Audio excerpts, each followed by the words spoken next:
Okay. Hello. I'm going to be drawing a lot of characters in this, so me forgetting all of the characters because I love a lot of characters. We'll go back and look who all of those characters are on the YouTube page.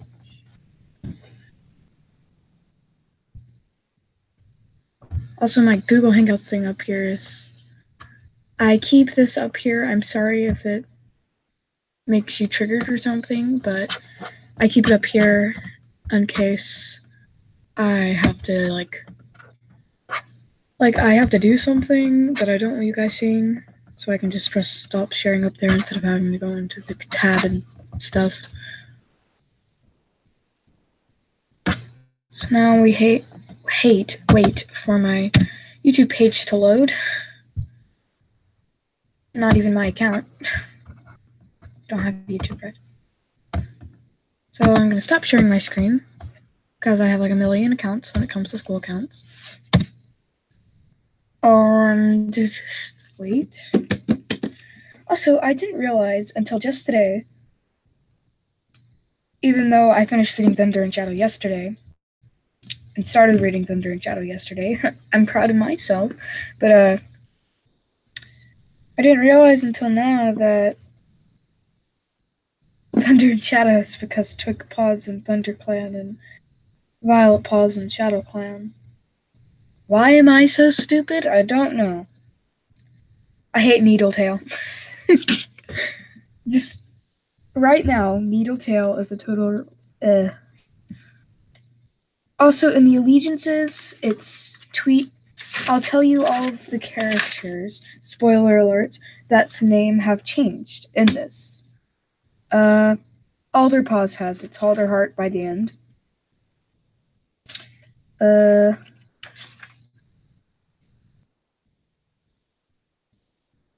Sparkpaw becomes Sparkpelt.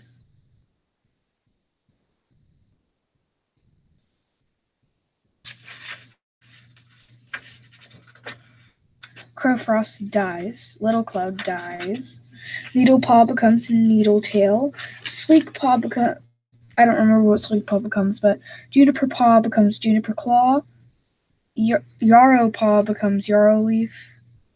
Strikepaw, I don't remember. Bee-Paw becomes Beanose.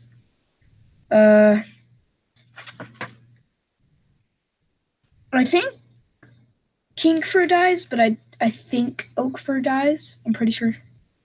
Yeah, Oakfur dies. Acting happy that their elders are around anymore.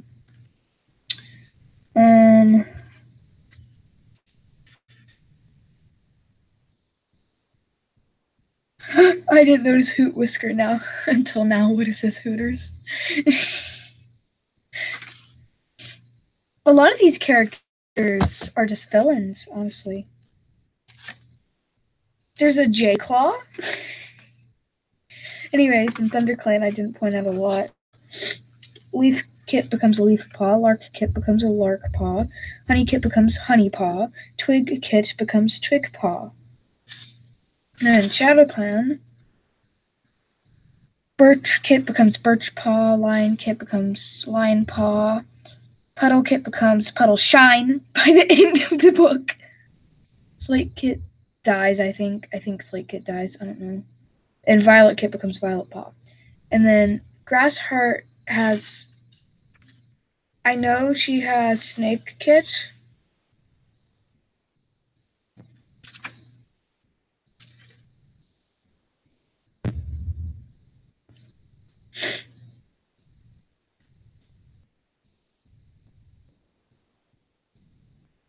Oh my god, I'm looking through the pages and how do I not remember this part?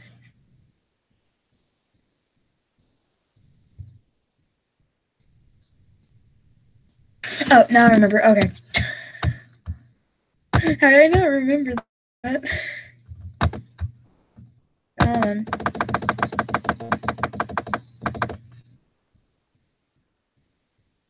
Computer's being especially slow today. Don't know why.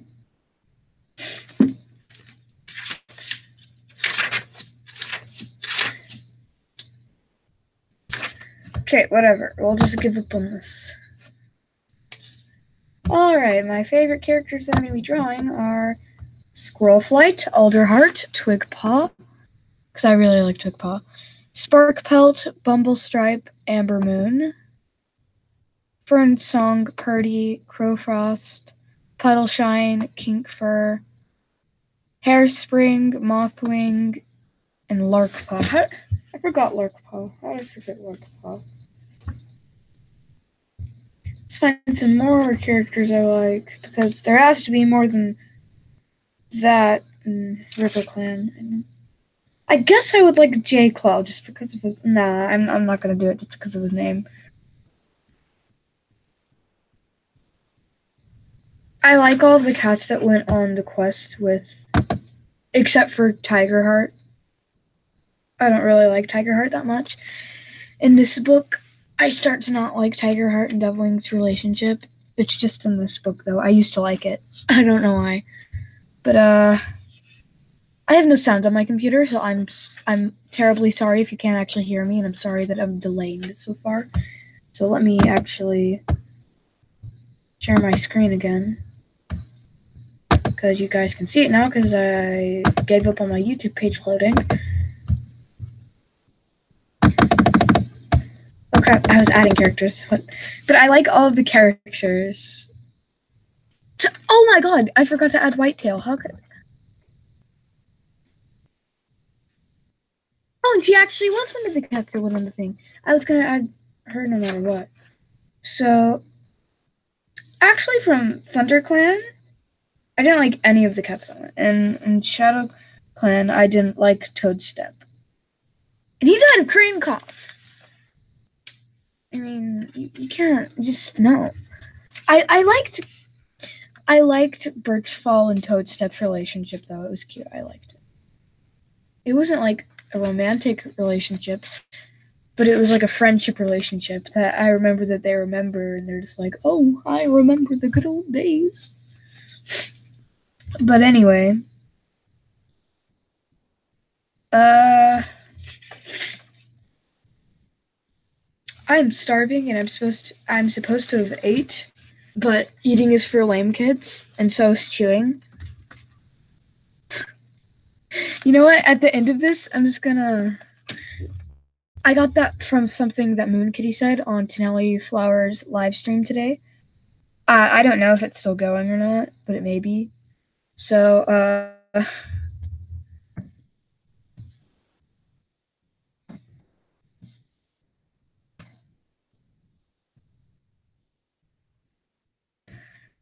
gotta make sure she's remembered forever for this.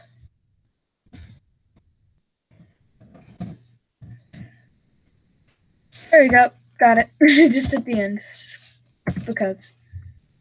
Then...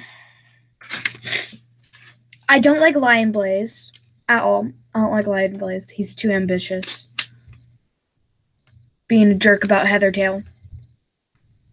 I don't necessarily like Heathertail, but, you know. But...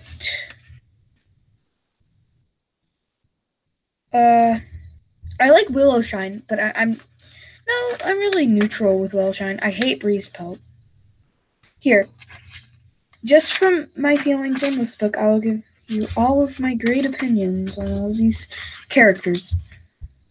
And the things are, I hate them, I love them, I like them, or I'm neutral with them. I like Bramblestar, I love Squirrelflight, I hate Leafpool, love Jayfeather, love Alderheart. I like Brackenfur. I like Cloudtail. I love Brightheart. I'm neutral with Thornclaw because there's nothing really to do with him. I'm neutral with Whitewing because she's known as a meaner cat, like a bossier cat. She's not really rude though. Birchfall, I'm neutral with for his, old edgy grandpa thing. I hate Berry Nose. I don't like him. Neutral with Mouse Whisper because there's nothing really to like him for. I like Poppy Frost. Cinderheart. I like Cinderheart because I love Cinderpelt. Lion Blaze, I already said I hated him. hate Lion Blaze. Rose Petal I'm neutral with because she doesn't really have that much of a character. Briarlight, I don't know why, but I've always just hated Briarlight. I just don't like her it's just my opinion. Blossom Fall still neutral with because of her Dark Forest incident. Bumblestripe, I love Bumblestripe. I love Bumblestripe. He's such a sweetheart. Ivypool, I hate Ivypool. I will always hate Ivypool. I will make a video about that, but I will always hate Ivypool.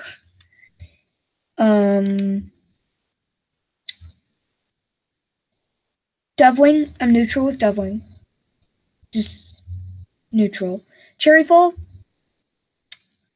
I'm neutral with Cherryfall. She doesn't have that much of a character until she mentors Sparkpaw and goes on the little adventure with Alderheart, Sandstorm, which sadly dies. And a few other cats, I don't remember. Mole Whisker went too. I don't like Mole Whisker. Cherryfall I'm neutral with. I love Sparkpelt. She's just a cute little dummy. Mole Whisker, I'm neutral with Mole Whisker. I just don't like his attitude. Snowbush, I'm neutral with because he doesn't have much character. Same with Ambermoon and Dunos. Stormcloud, I haven't finished Bramblestar Storm because my teacher took it away from me for reading in class. You know me, the smart kid, always reading in the middle of social studies. Even though I love social studies, like I reviews for interns and I'm just reading and she's like, get your book down, kid. But Stormcloud, so I don't know anything about Stormcloud and he's barely mentioned, so I'm neutral because I don't know if he's a good or bad character. Hollytuft, I like Hollytuft. I like Squirrelflight and I love Fernsong because I look forward, because I know a lot of people ship Fernsong and Ivypool and it seems like a good relationship. I like Fernsong. I haven't seen Hollytuft's, Squirrelflight's, or Fernsong's personality, so I'm really neutral, and I should be neutral with Fernsong, but I love Fernsong because I'm told what a cutie he is, and I really like his character of what I've been told, and I hope he can fix Ivypool because I've told he has a relationship with Ivypool, and I hate Ivypool right now, so I'm hoping he can fix Ivypool for the better, and so that I can like Ivypool too. That's just why I love him so much. Daisy, I don't really like Daisy, but not enough to hate her, so I'm neutral with Daisy. I'm neutral with Lilyheart. Neutral with Leafpaw. I love Larkpaw with her little attitude. Honeypaw, neutral with, and Twigpaw. I love Twigpaw. I just love her personality so much. Purdy, I love Purdy. He's the best character ever. I love Graystripe, but I've drawn Graystripe a lot before. And it was a long time ago that I drew Graystripe. A long time ago, but like I used to draw Graystripe all the time because he was my favorite character and I personally struggled to move on to the new prophecy because I was sad to lose Firestar as a main protagonist because he was the only protagonist in that book, and now we're brought to having Squirrelflight,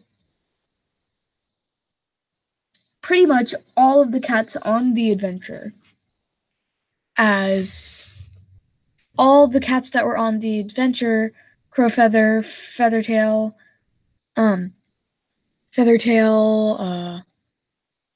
Bramblestar, Squirrelflight, Stormfur, and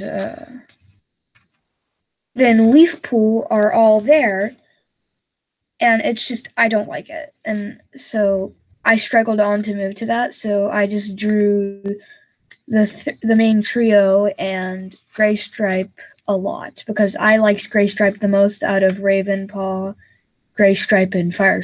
I just loved that trio, and Graystripe was my favorite. Millie, I don't like Millie at all. I hate Millie. I just don't like her. And I don't like her attitude or how bossy she is. And I feel like when Graystripe came back, she changed Graystripe to be a different Graystripe. And so I don't like Graystripe that much anymore.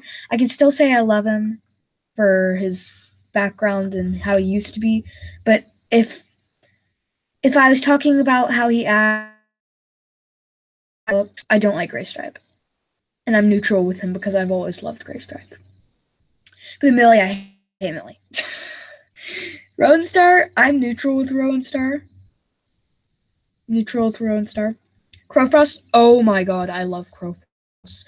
I changed my nickname to be Crowfrost because that's... Why did he have to die? Green Cough, he wasn't a side character. You didn't have to do it. But I love Crowfrost so much. I love him. He was just such a good character, in my opinion. And I love how you get Violet Paw's... The only reason I like Violet Paw's view, because I hate Violet Paw. I hate Violet Paw so much. I love how you get her view, and the only reason I liked how you could get her view is so you could see Crowfrost, because you don't have Doveling as a main character, and even if he did, she doesn't have her powers anymore, so you wouldn't be able to tell what's going on in the other clans. So I just love Crowfrost, and I wish he hadn't died. Little Cloud, I loved Little Cloud. I loved Little Cloud. I love Little Cloud, but I don't think I put him in here. And if I didn't, I need to. Yeah, I didn't. Because I love Little Cloud, and I love his little relationship with Cinderpelt. I don't ship them, but I loved their relationship as like, it was like a brother-sister bond between them. Because Little Cloud really had nobody else. Unless I'm just not remembering something. Tiny Pelt, I've always liked Tiny Pelt. So yeah, I like Tiny Pelt, but I don't have enough efforts to love her. Needletail, I hate Needletail. I know a lot of people like her, and her character will probably progress through the next book, and she'll probably become a way better character. But I'm just not positive as to how much I feel for Needletail. I just don't like her. Tigerheart, I'm neutral with Tigerheart. Most of the Dark Forest people that were in the Dark Forest, I'm still neutral for, because they were in the Dark Forest and I don't know about that. And then I'm trying to figure out what Sleek whatever's name becomes.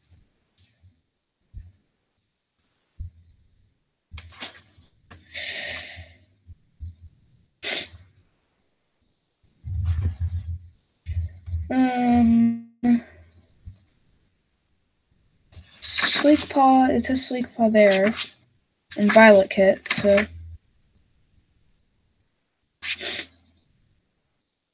And then it should be in this next thing for Violet Kit.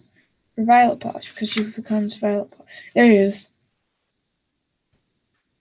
Needletail.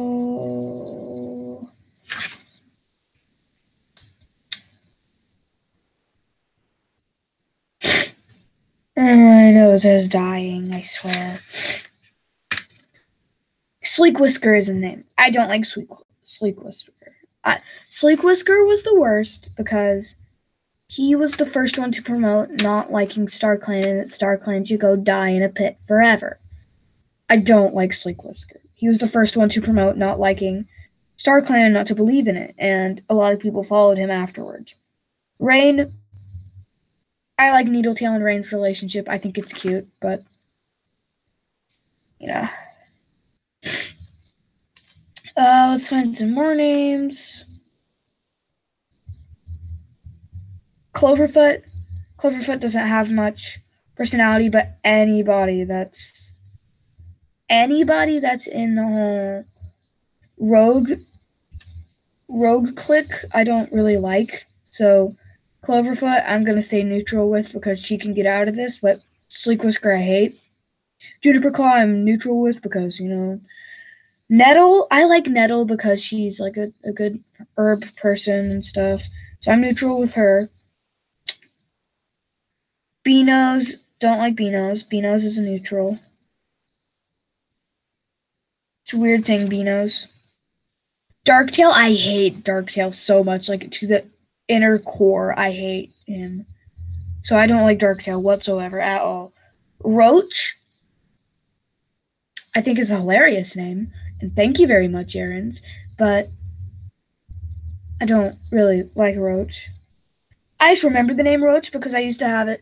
My favorite teacher's name was Miss Roach, and boy, did I love her, and she loved me too. So I'm positive I was her favorite student. But anyways, that's sidetracked. What else is here?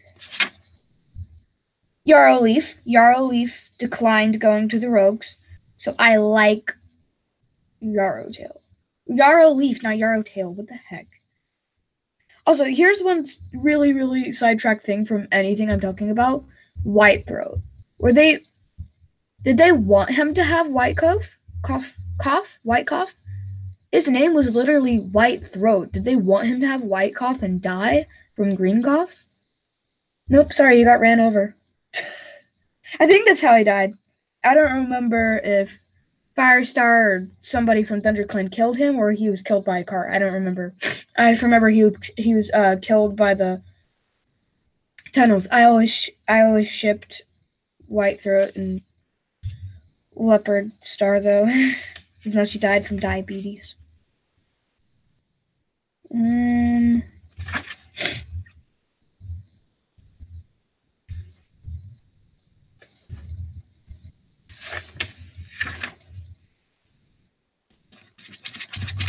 Alright, I couldn't find anybody else, so if I remember their names.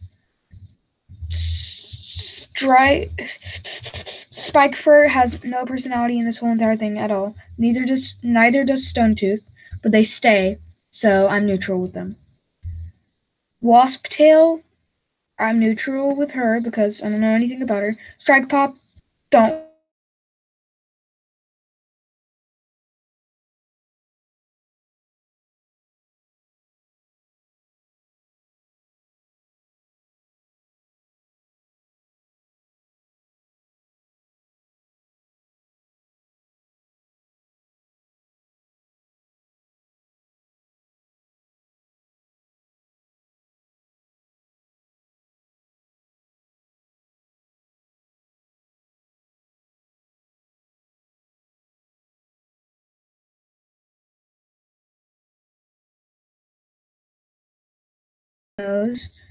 I don't like.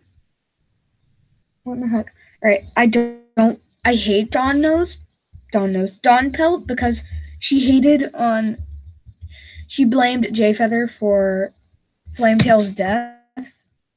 So I hate her immediately. Don't hurt Jaybear. But Snowbird, I like Snowbird. Because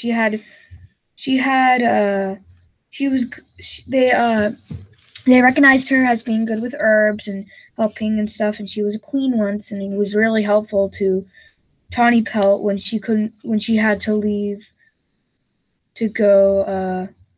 I don't remember. It was in the Power of 3, I think. Maybe Omen of Stars. She had to leave and go do something. And Snowbird was like, oh yeah, I'll watch your kiddos, no props. Scorchfur has no characters, neutral. Berryheart, neutral. Cloverfoot, and I've already said that. Rippertail, Rippletail, neutral. Sparrowtail. I like Sparrowtail, and I really like Mistcloud. Grassheart, hate Pine Nose. I hate Birchpaw just because he was the meanest, in my opinion. Lionpaw I'm neutral with. I love Puddleshine. Slate Kit, I think he died, so I like him because he died as anything that dies as a kid. I love you. Violet Paw, I hate Violet Paw. I hate Violet Paw. I don't like her at all. A lot of people like Ivy Pool and Violet Paw, but I just don't. Oakfur, I feel bad for him that he died, and I like him. Kinkfur, I love Kinkfur. Ratscar, hated him because he sided with the bratty apprentices into making Shadow Clan stronger, so I hate him. Ratscar was always a jerk. One Star, I hate One Star. I hate his new personality. If it was his old personality before he became leader, or like right at the beginning when he first became leader, I loved him back then. Like I loved him half to death.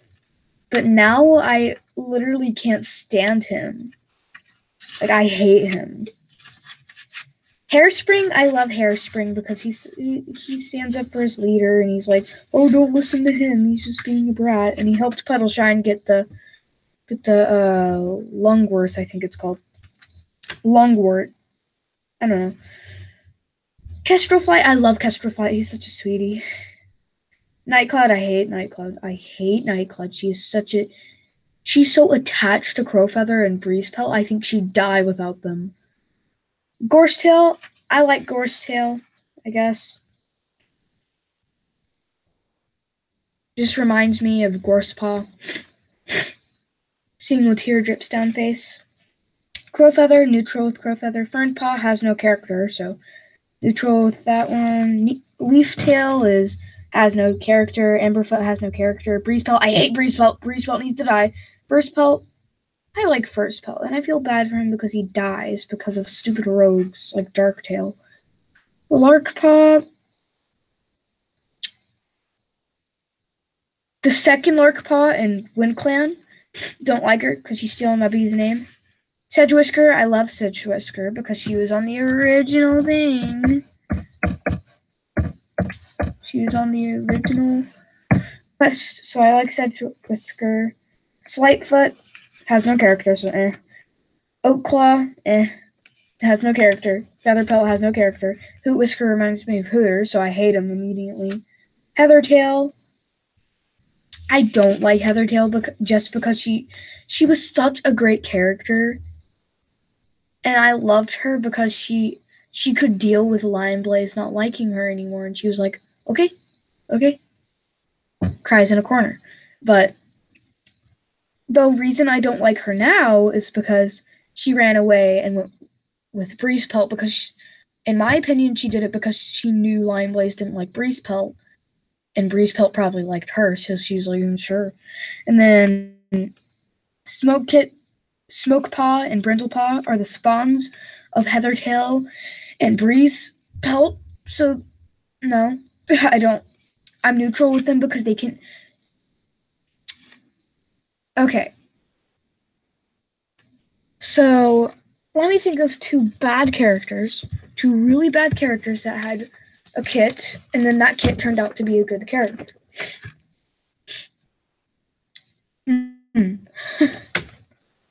Not sure.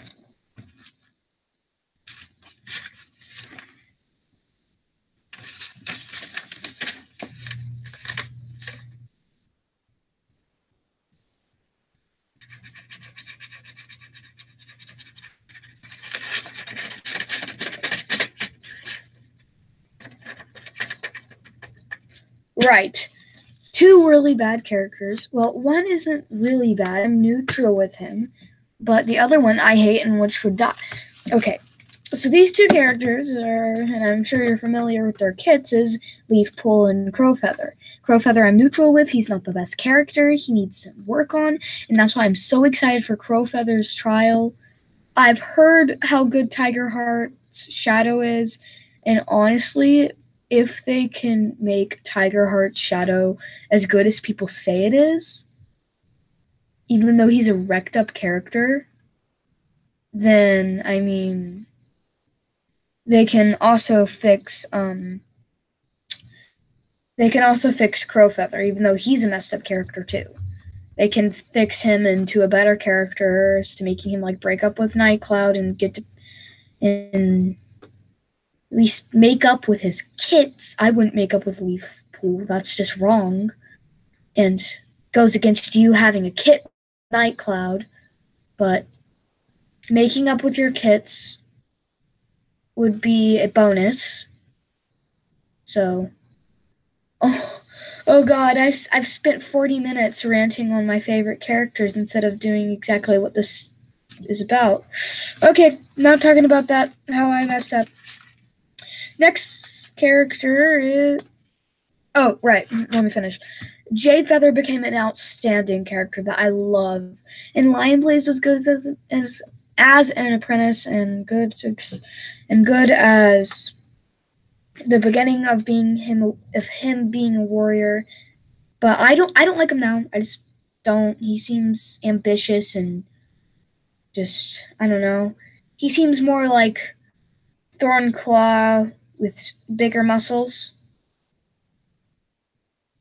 Or let me rephrase it. More like, let me find a modern character. If I'm thinking about it, he's like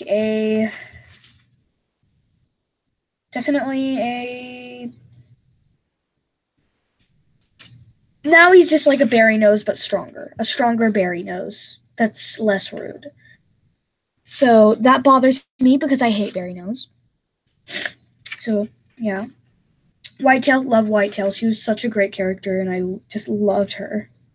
Misty Star, I love Misty Star, and I love the whole story around Oakheart, Blue Star, Misty Star, and Stonepelt. I loved the whole entire aspect around that, and I just loved it so much.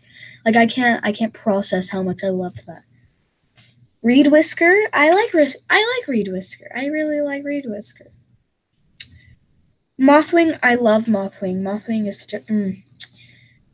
I don't ship Mothwing with Leafpool because I don't think Leafpool deserves such a great character. Willowshine, I like Willowshine, but I just don't like her because she was mean to J-Bay, so. Mitfur, I don't really like Mitfur because I prefer Mitfur as a girl name, and Mitfur is a guy, so keeping that on the neutral side. Duskfur has no character. Shadepaw has no character. Minnowtail has a character because one of the apprentices I remember from the Power of Three had a crush on her, and I loved that, so I like Minnowtail. Mallownose, I think, was in the Dark Forest, so neutral. Beetle Whisker, immediate, neutral. Petalfur lived through whatever is...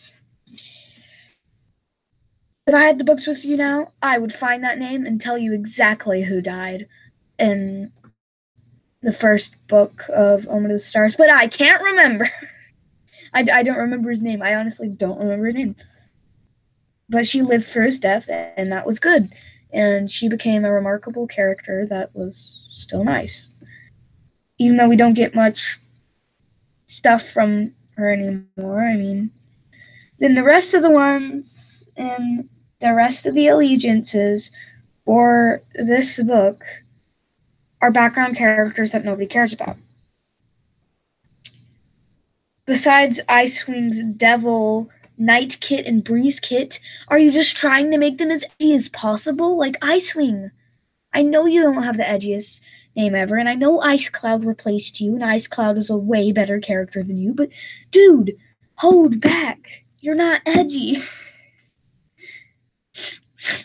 But I don't know what's up with Honestly, I can go back and name a bunch of characters that have been renamed by newer cats.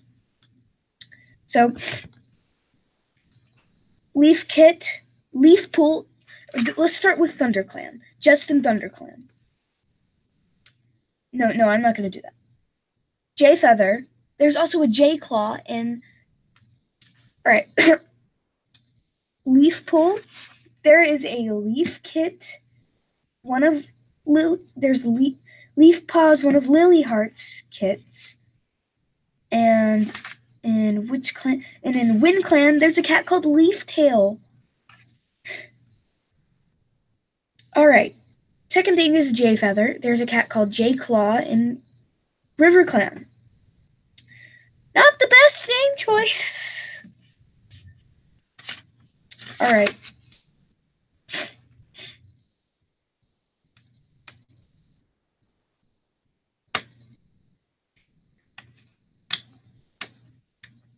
Okay.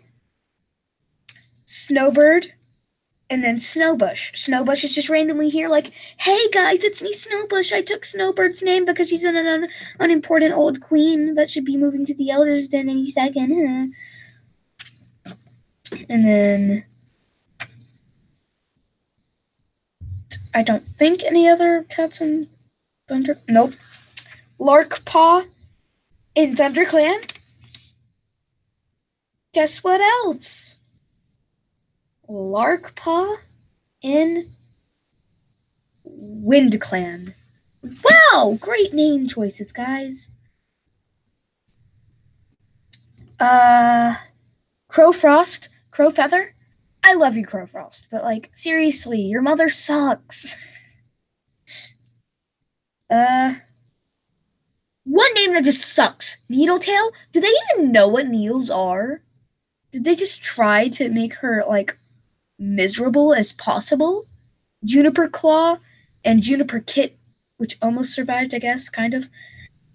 No! And then let's keep going. Berryheart and Berrynose. Also annoys me.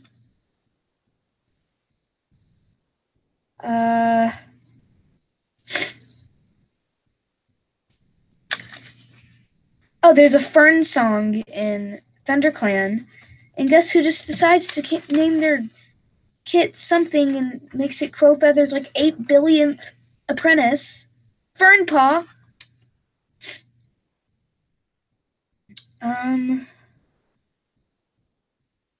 Also, Featherpelt, that makes no sense. Fix yourself, and Hoot Whisker. Hoot Whisker. Featherpelt.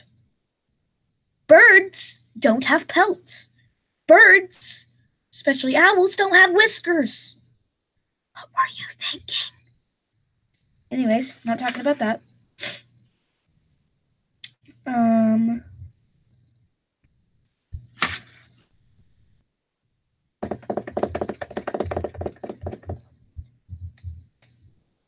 Literally like 8 seconds ago, there was a Foxlight, and now there's a Foxpaw. Great. Brackenpelt in there's a Brackenpelt in RiverClan, and there's a Brackenfur in ThunderClan. Icewing Ice Cloud was like literally just here. Night Kit. That's just an edgy name. I can't even talk about that. And then Breeze Kit. Oh my god, there's a Breeze Pelt in WindClan. Your neighbors.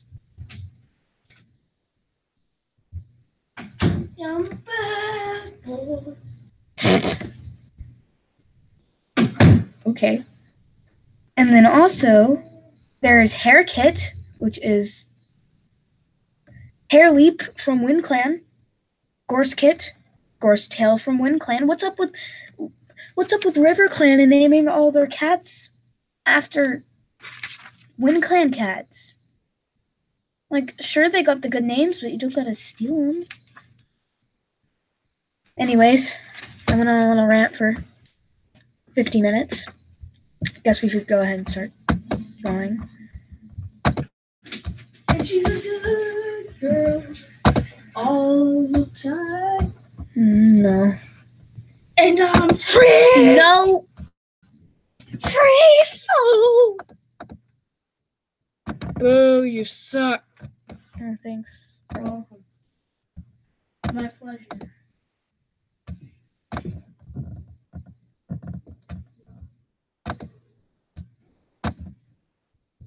Alright, we'll use this spot for the first character. Let's see if this is pinned. Oh, I meant to say charged, but I said pinned.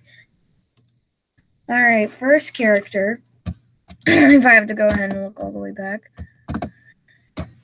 Is Squirrelflight. Nice, I love Squirrelflight. Come on, time to do some Squirrelflight busyness. So, and if we go by the book, Squirrelflight, dark ginger she cat with green eyes and one white paw. So let's get those good old circle in here. No, that's a bad circle. We don't do circles like that. All right. Let's start off with a nice old muzzle. Not the best muzzle, so we're gonna erase that. All right. Come on.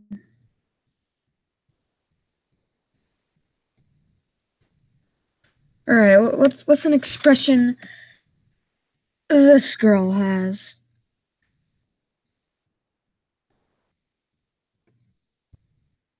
I don't know an expression she usually has. Also, I put the circle in the wrong place. Muzzle this way because I am a sucker for muzzles that go this way. And I think I want to give felines smaller chins from now on. Just because she cats look better without the huge thing. Oh, no, not that thing. Don't worry. This is a not pedophile channel. Let's get the circle tool for us real quick. Where's it at? Is there just not a circle tool here? Okay. Let's just do... Oh, no, no. Circle like that. Nice. Good. I just couldn't see anything anymore. Let's not make her autistic.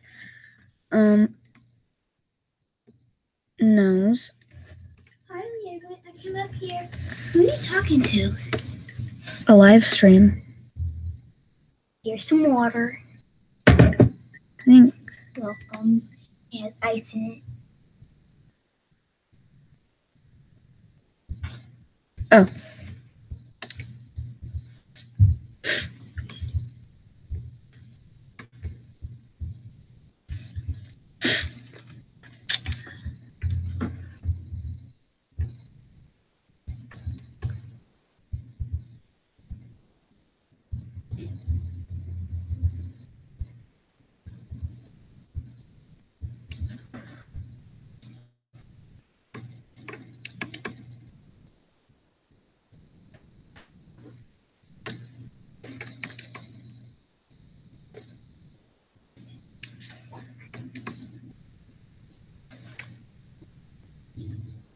I thought you were peeing with the door open. What the heck? No.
Harley, would you like some of this in your drink? I just found it in the bathroom. No, I'm delicious cleaner. No, thanks. Best for the drink. Clean the window. I'm not cleaning the mirror now. You do that. Mirror on your face.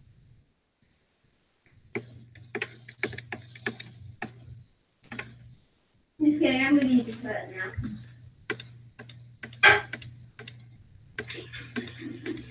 You're obviously not, Chloe.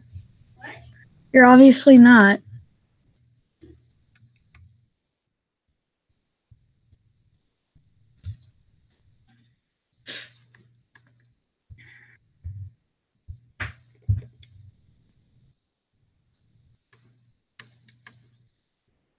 What do you want? I'm just watching.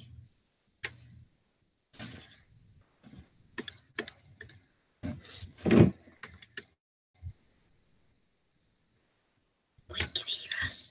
What? Can he hear us? Yes. Oh. So he heard me do all of that? Yes.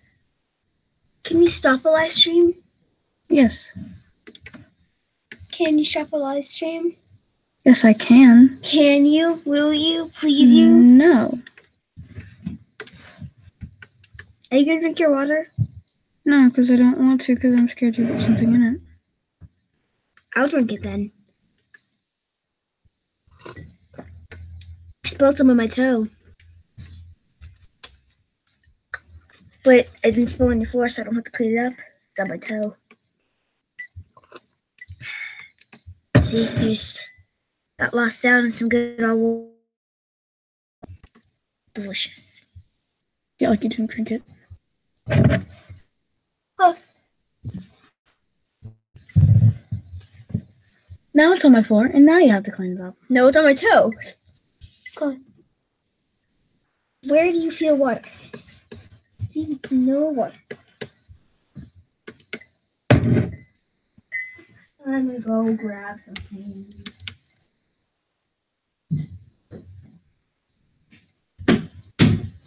Bumble!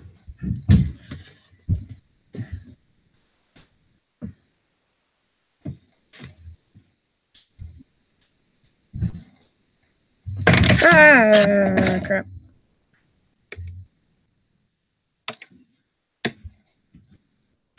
So what's a live stream?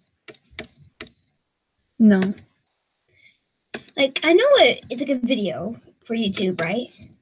It's a thing for YouTube. Yes. So is it like people are watching you at this second make the video? Yes. Will it be able to be watched later? Yes. Okay. It's just being posted at this second? Yes. Okay. So you no editing at all? No. Okay. I'm just wondering. What did you do to your... Look at this. Bird book. Bird book? Math book. Why is there birds on your math book? Why should there not be birds on my bath book? Bath? You said bath instead of math. No, and why no. would you do this to your poor math book? No, don't do that. Oh, I thought you were getting rid of it. No, that's Alex. That's all I'm doing it earlier. Not today, but before. I'm gonna fix it. Is that okay? Yeah. That is okay? Yes. Okay, I was just making sure. I'm sure you're being annoying, so when you get done, please get out. Oh, I'll be quiet. Like, actually, can you, like, take that to a different room? Like, I don't care if you do it, but take it to a different room, please. I don't care. I'll go. Like, not near my room. You can't. Like, go into your room or something. No, I have things that are way more important than that. The whole thing equivalents to that.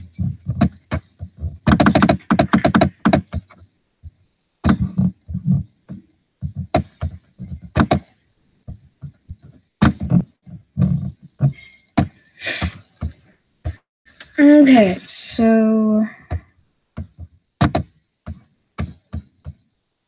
Wait. Alright, next character is... Alderheart. Her son. You know... This looks more like Alderheart. I'll have this as Alderheart, and I'll draw a Squirrelflight now. Alright, Squirrelflight now. Alright.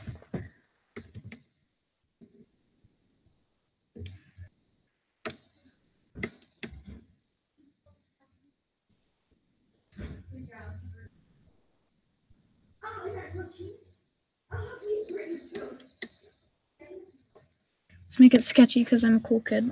Alright.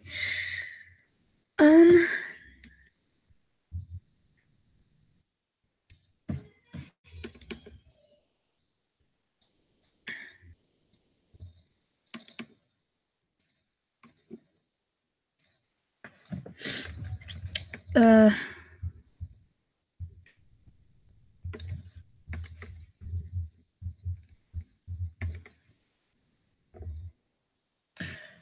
her younger ages. Obviously, she's old now. Dang, is this just a making fun of Squirrelflight stream?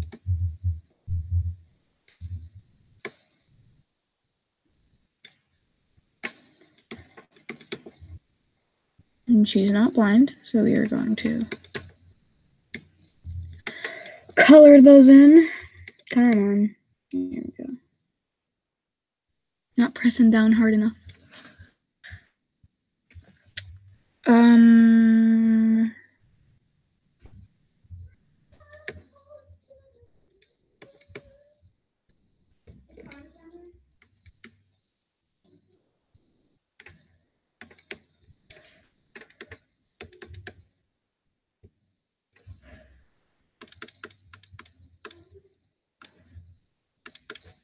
Got it. All right.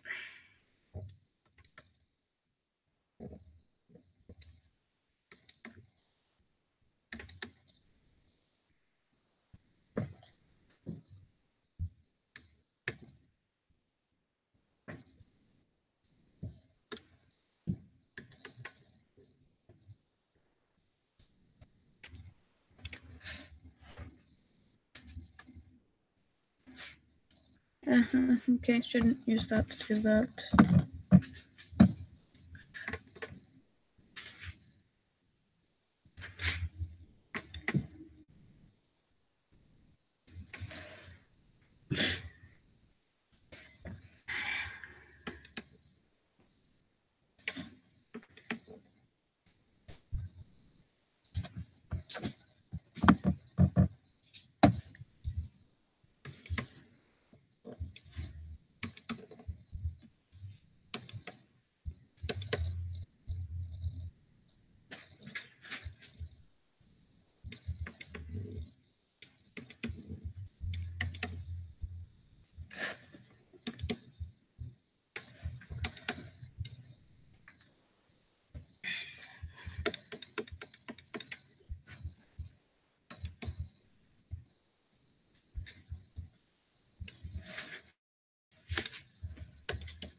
Alright.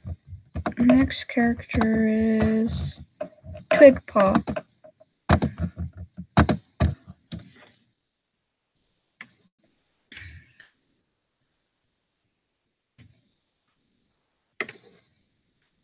Is that a good size? It's big, but yeah. Oh, her chin is huge.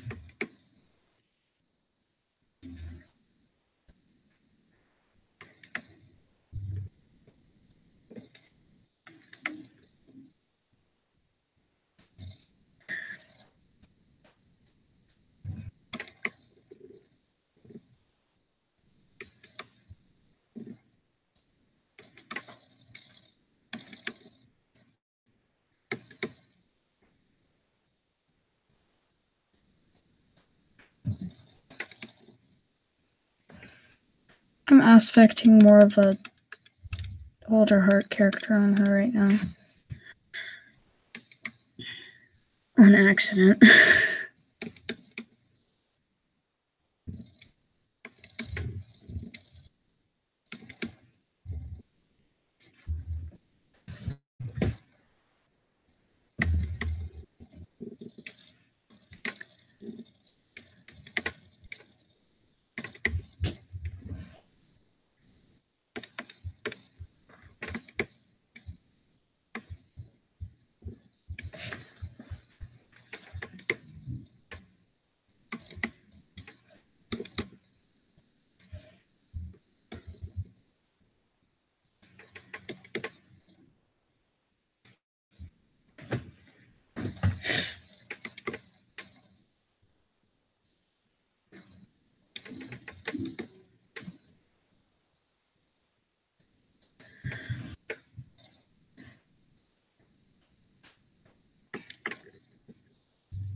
Alright, next cat.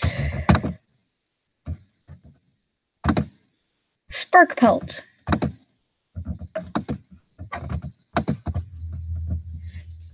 You know what? I need to go back and put eyebrows on all of these cats.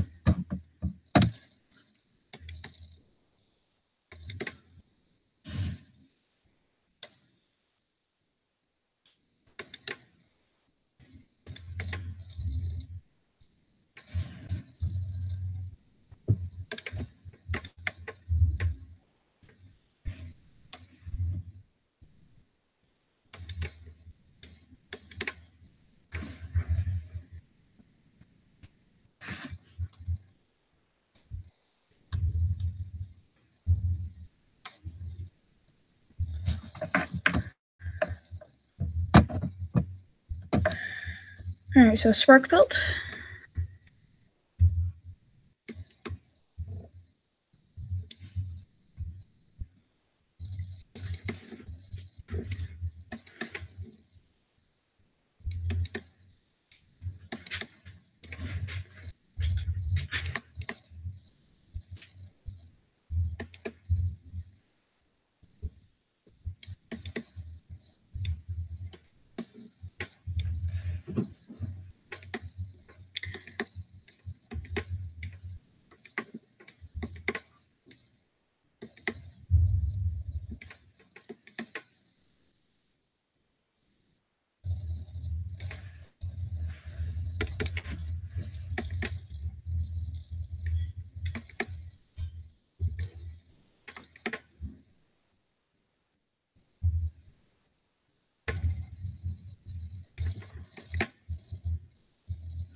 Next character is Bumblestripe. Wait, where in the heck is J Feather on this list? Tell me he's not here somewhere. I forgot to put J Feather on this list.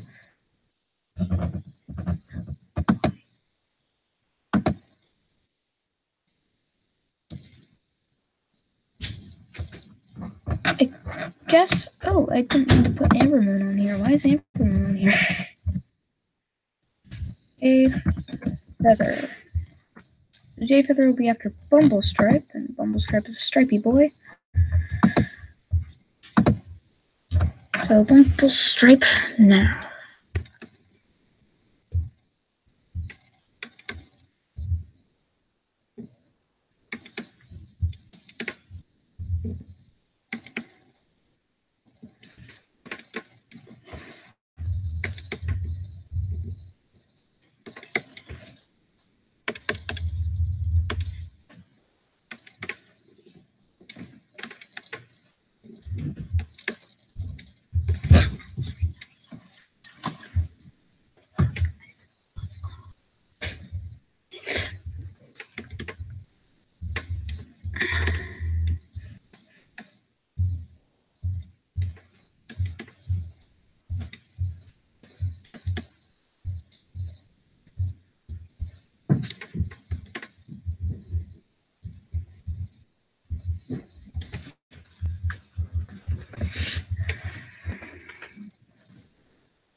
Okay.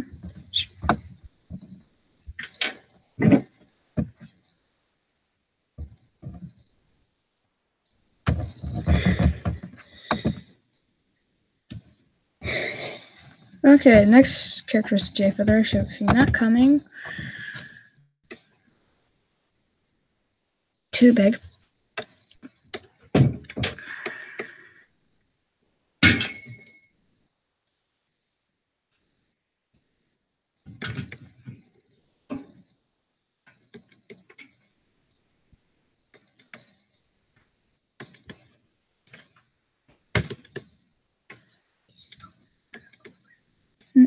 No.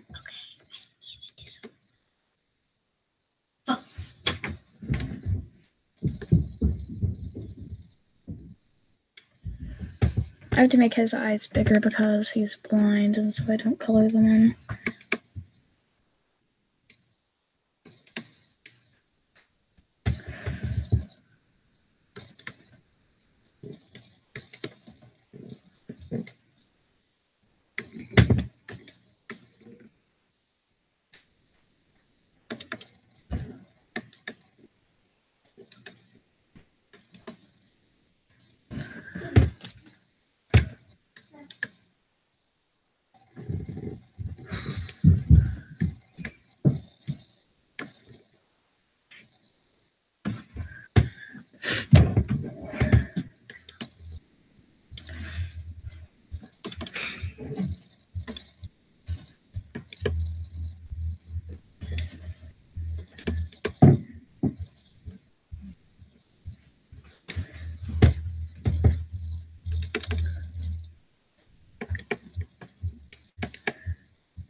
Your breathing is creepy.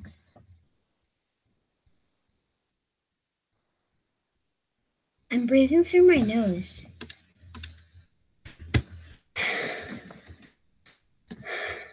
That's creepy.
Why do you look like sushi?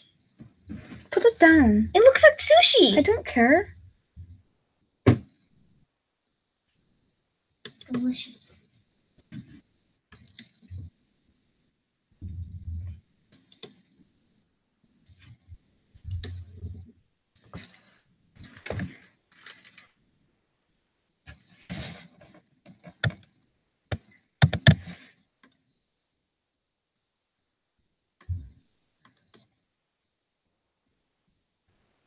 Alright. Fernsong is next. I was supposed to be playing some things. Mostly myself. Here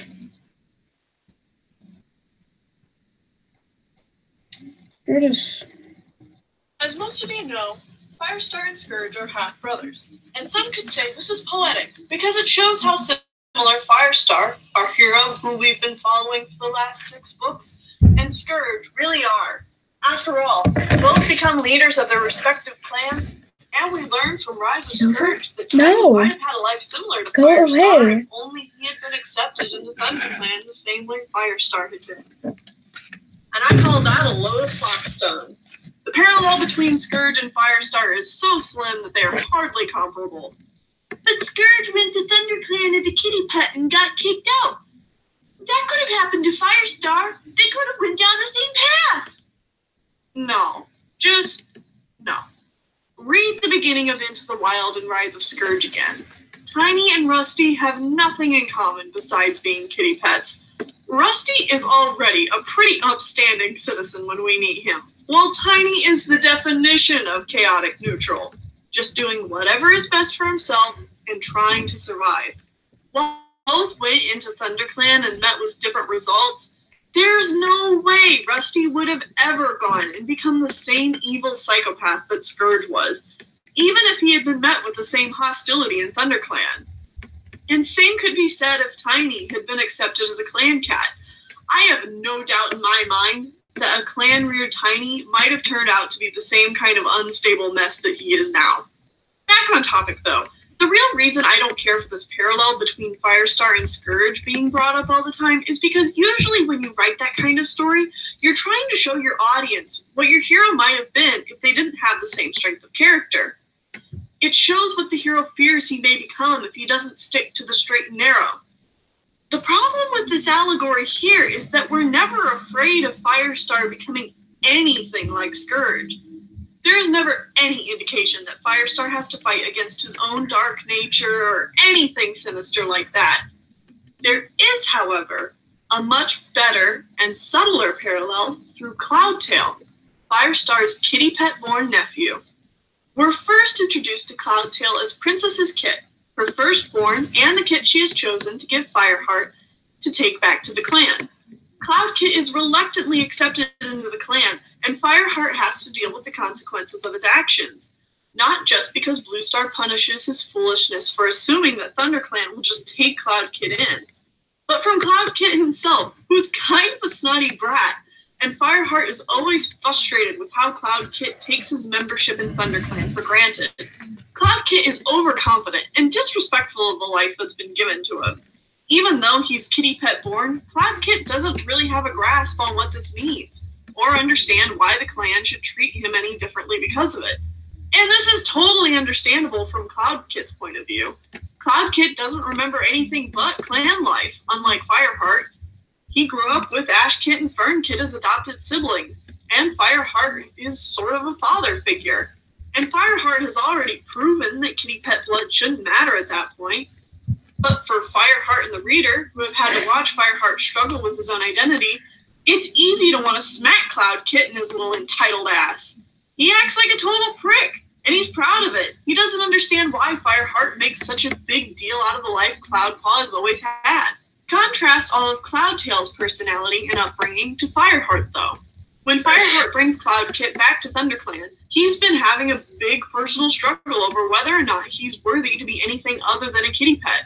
Fireheart struggles with this idea of himself over and over again. And Next is Purdy, yes, Purdy. Pet blood shouldn't matter, Oh dang, am I gonna go full out with Purdy? Cloudtail and Fireheart couldn't be any more different either. Where Fireheart is respectful, humble, and has a drive to prove himself, Cloudpaw is disrespectful, full of himself, and doesn't feel like he has to prove anything to anyone. Fight the power, you white ball of sass. You do you. But their differences is what makes Cloudpaw such a good character. It's through Cloudpaw that we see how unique Fireheart really is, and what Fireheart fears of becoming. A kitty pet again. Cloudpaw breaks the warrior code and starts eating kitty pet food. He gets caught and taken away by the two legs, and in this subplot alone, we are given a much better allegory between Cloudtail and Firestar as compared to Scourge and Firestar. Cloudtail obviously returns back to the clans, but the whole time that Cloudtail has been missing, Fireheart questions his own worth as a ThunderClan cat over and over again.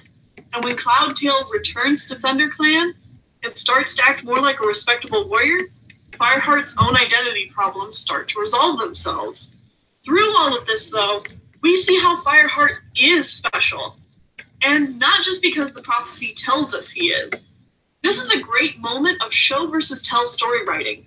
And we get to see another kitty pet born clan cat be tempted by all the things that Fireheart has chosen to reject. And without having anyone have to up and say that Fireheart has a great strength of character. The reader now just knows this because of Cloudtail's similar background and struggle. Cloudtail even becomes a good warrior in the end, which just makes Firestar look even better in comparison. He grows up and is a constant reminder to the audience of how good Firestar is just by being there. Every time the reader thinks about Cloudtail, it'd be nearly impossible to not also subconsciously think about Firestar too. The even better thing about this, though, is both characters grow into respected members of their clan, and neither has to compromise who they are to do so. This is what makes Cloudtail a much better written parallel to Firestar than Scourge. Alright, next is Crowfrost. Oh yes, Crowfrost. Without having to turn Me baby Cloudtail Crowfrost. into a villain, which is truly outstanding storytelling. Thank you everyone for watching this video, and if you would like to get some cool art from me, I take commissions and have a Redbubble account below. See you guys next time. This isn't a lot of room, and I'm doing bad. Let's get right to business here. Hollyleaf is awesome. Please get out of my Throughout the power of 3, Hollyleaf proves over and over again that she is the glue that Lion and Jake put together. And she's the first character since Firestar that I felt was a really relatable and ideological main character. What do I mean by ideological? Hollyleaf, like Firestar, is always struggling with her beliefs and how to act according to them. Her main conflict throughout the Power of 3 is her own beliefs, and learning to properly react when something doesn't match it. Hollyleaf asks herself constantly if what she's doing is right, and also holds others to her standard of living a moral life. This kind of conflict parallels so well with Firestar, but from a new perspective of a character who is expected to do great things because of her parentage, unlike Firestar, who no one expected to be anything. Hollyleaf is hyper-aware of morality and her own responsibilities, and has a strong sense of justice that doesn't just help her, but helps the clans as well. Like I said, this kind of strong, ideologically minded main character is a good fit for these kinds of books, where the politics of clan life play a large role, and the reality of everyone having legitimate reasons for fighting each other makes it hard to know who is in the right. Firestar was the first main character like this, and like I said, it was great to have Hollyleaf fill that void after so long without it. Brambleclaw only sort of filled this role, but a lot of his daddy issues and insecurities aren't something that every reader is going to connect with, myself included. And a lot of Brambleclaw's ambitions, despite what he keeps telling himself, are purely for his own benefit. Brambleclaw also suffers from something I'll be coming back to, being a reactive protagonist instead of a proactive one. And the same can be said about Leafpool and Squirrelflight. I could talk a whole lot more about the new prophecy in general and its main characters.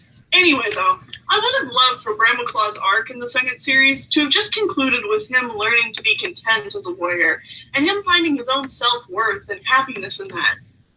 But no, Firestar instead shows his thanks for not killing him by letting Brambleclaw remain deputy of ThunderClan, and thus Brambleclaw's self-worth is really only validified by his position.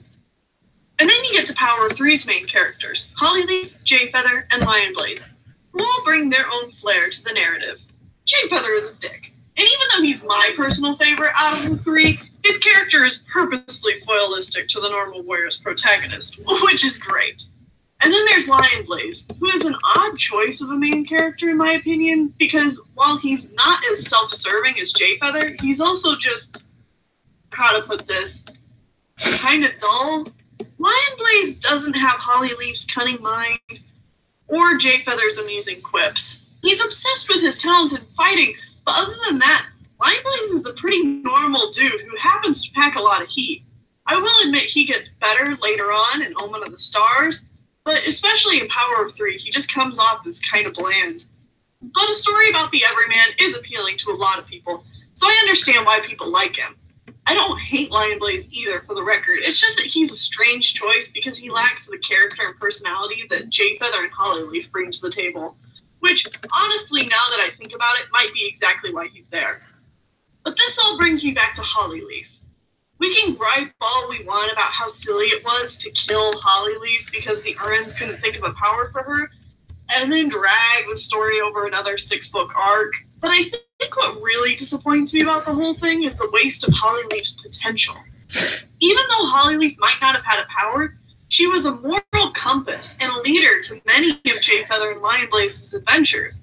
When Hollyleaf was gone and replaced with Dovewing, the group lost the dynamic to get anything done. Neither Jayfeather nor Lineblaze had any real ambition to do anything other than wait for the prophecy to play out. And Dovewing definitely didn't fill that void either. Now, I don't want to turn this into Negative Nancy time and tell the Urans how to write their own story, because honestly, they do a fantastic job most of the time. But I can't help but think that axing off Hollyleaf's character is a cause for a lot of the problems in Power of Three and Omen of the Stars. So that leaves us to ask, what to do with Hollyleaf's character once we know that she's not one of the three anymore? Because, you see, guys, we can complain all we want about how some things played out, but I've always kind of had a mindset that if you don't know how you could potentially fix the problem, you shouldn't be the one complaining about it either. So, here's some possible solutions to what they could have done with Hollyleaf's character instead of killing her. First of all, they could have just done nothing.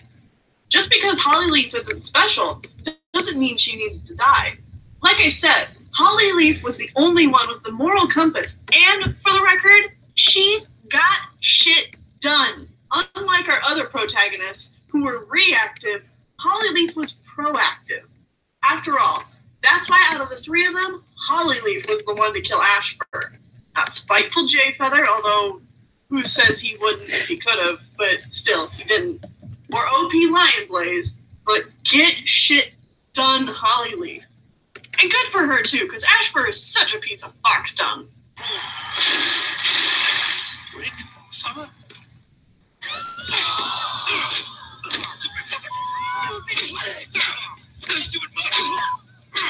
Keeping Hollyleaf around means you could still have the backbone and the brains of the group.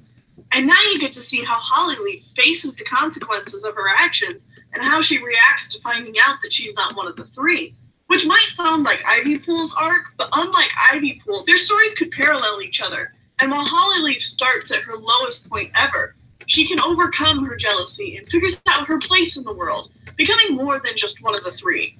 Ivypool, on the other hand, struggles and just can't shake her jealousy, and Hollyleaf is the one that Ivypool can confide in. Or, for a darker turn, for all you edgy folks out there, Hollyleaf's jealousy does get the best of her. And it's her jealousy that leads Ivypool down the path to the Dark Forest. Hollyleaf becomes the grander villain that Omen of the Stars was missing, and rises to power right under everyone's noses. And the three realize that they have to become proactive and do something about Hollyleaf before it's too late. Either of these options would have fit well with Hollyleaf's character arc, and could have been a better payoff in the story in general. Right from the beginning of the site, I could have sworn that Hollyleaf was going to become ThunderClan's deputy someday.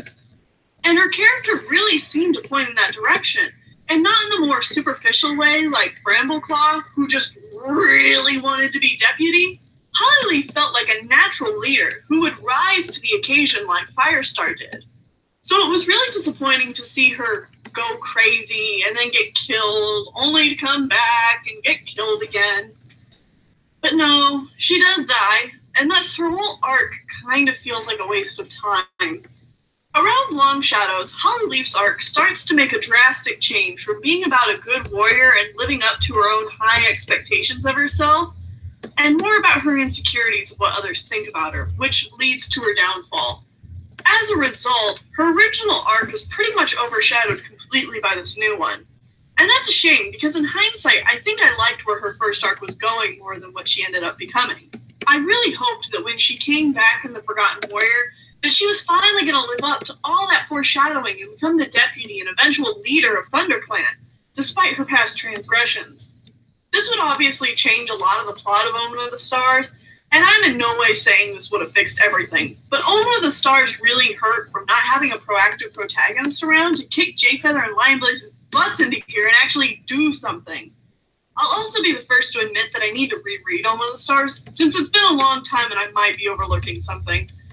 And for the record, I wouldn't change the books for anything, but seeing alternate timelines where Hollyleaf stuck around would certainly be interesting. Who even is ThunderClan's deputy now? Squirrelflight? Oh, come on! Hey everyone, thanks for watching. Did you notice the lack of Hollyleaf like I did in Omen of the Stars? Speaking of Warriors AUs, though, here's a plug to Cushfuddle and her comic, Twin Shadows, which is an awesome comic that explores a Warriors AU where Firestar never joins ThunderClan and remains kitty pet. It's done traditionally in markers, and it's so amazing. Her colors and character designs are worth looking at alone, but the story is actually really interesting as well. Go check it out. And of course, if you like this video, I've got more on my channel you should check out too, like why you shouldn't want a Warriors movie. And if you're interested in getting some cool art from me, I take commissions and have a Redbubble account. Links in the description.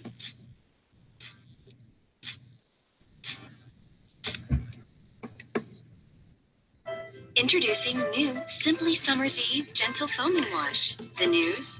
It freshens, helping you maintain a naturally healthy pH. No harsh chemicals, no dyes, no alcohol or parabens. What you will find in new Simply Summer's Eve are simple ingredients that help stop odor and light, refreshing scents of nature that keep you feeling fresh. New Simply Summer's Eve. Gentle by nature.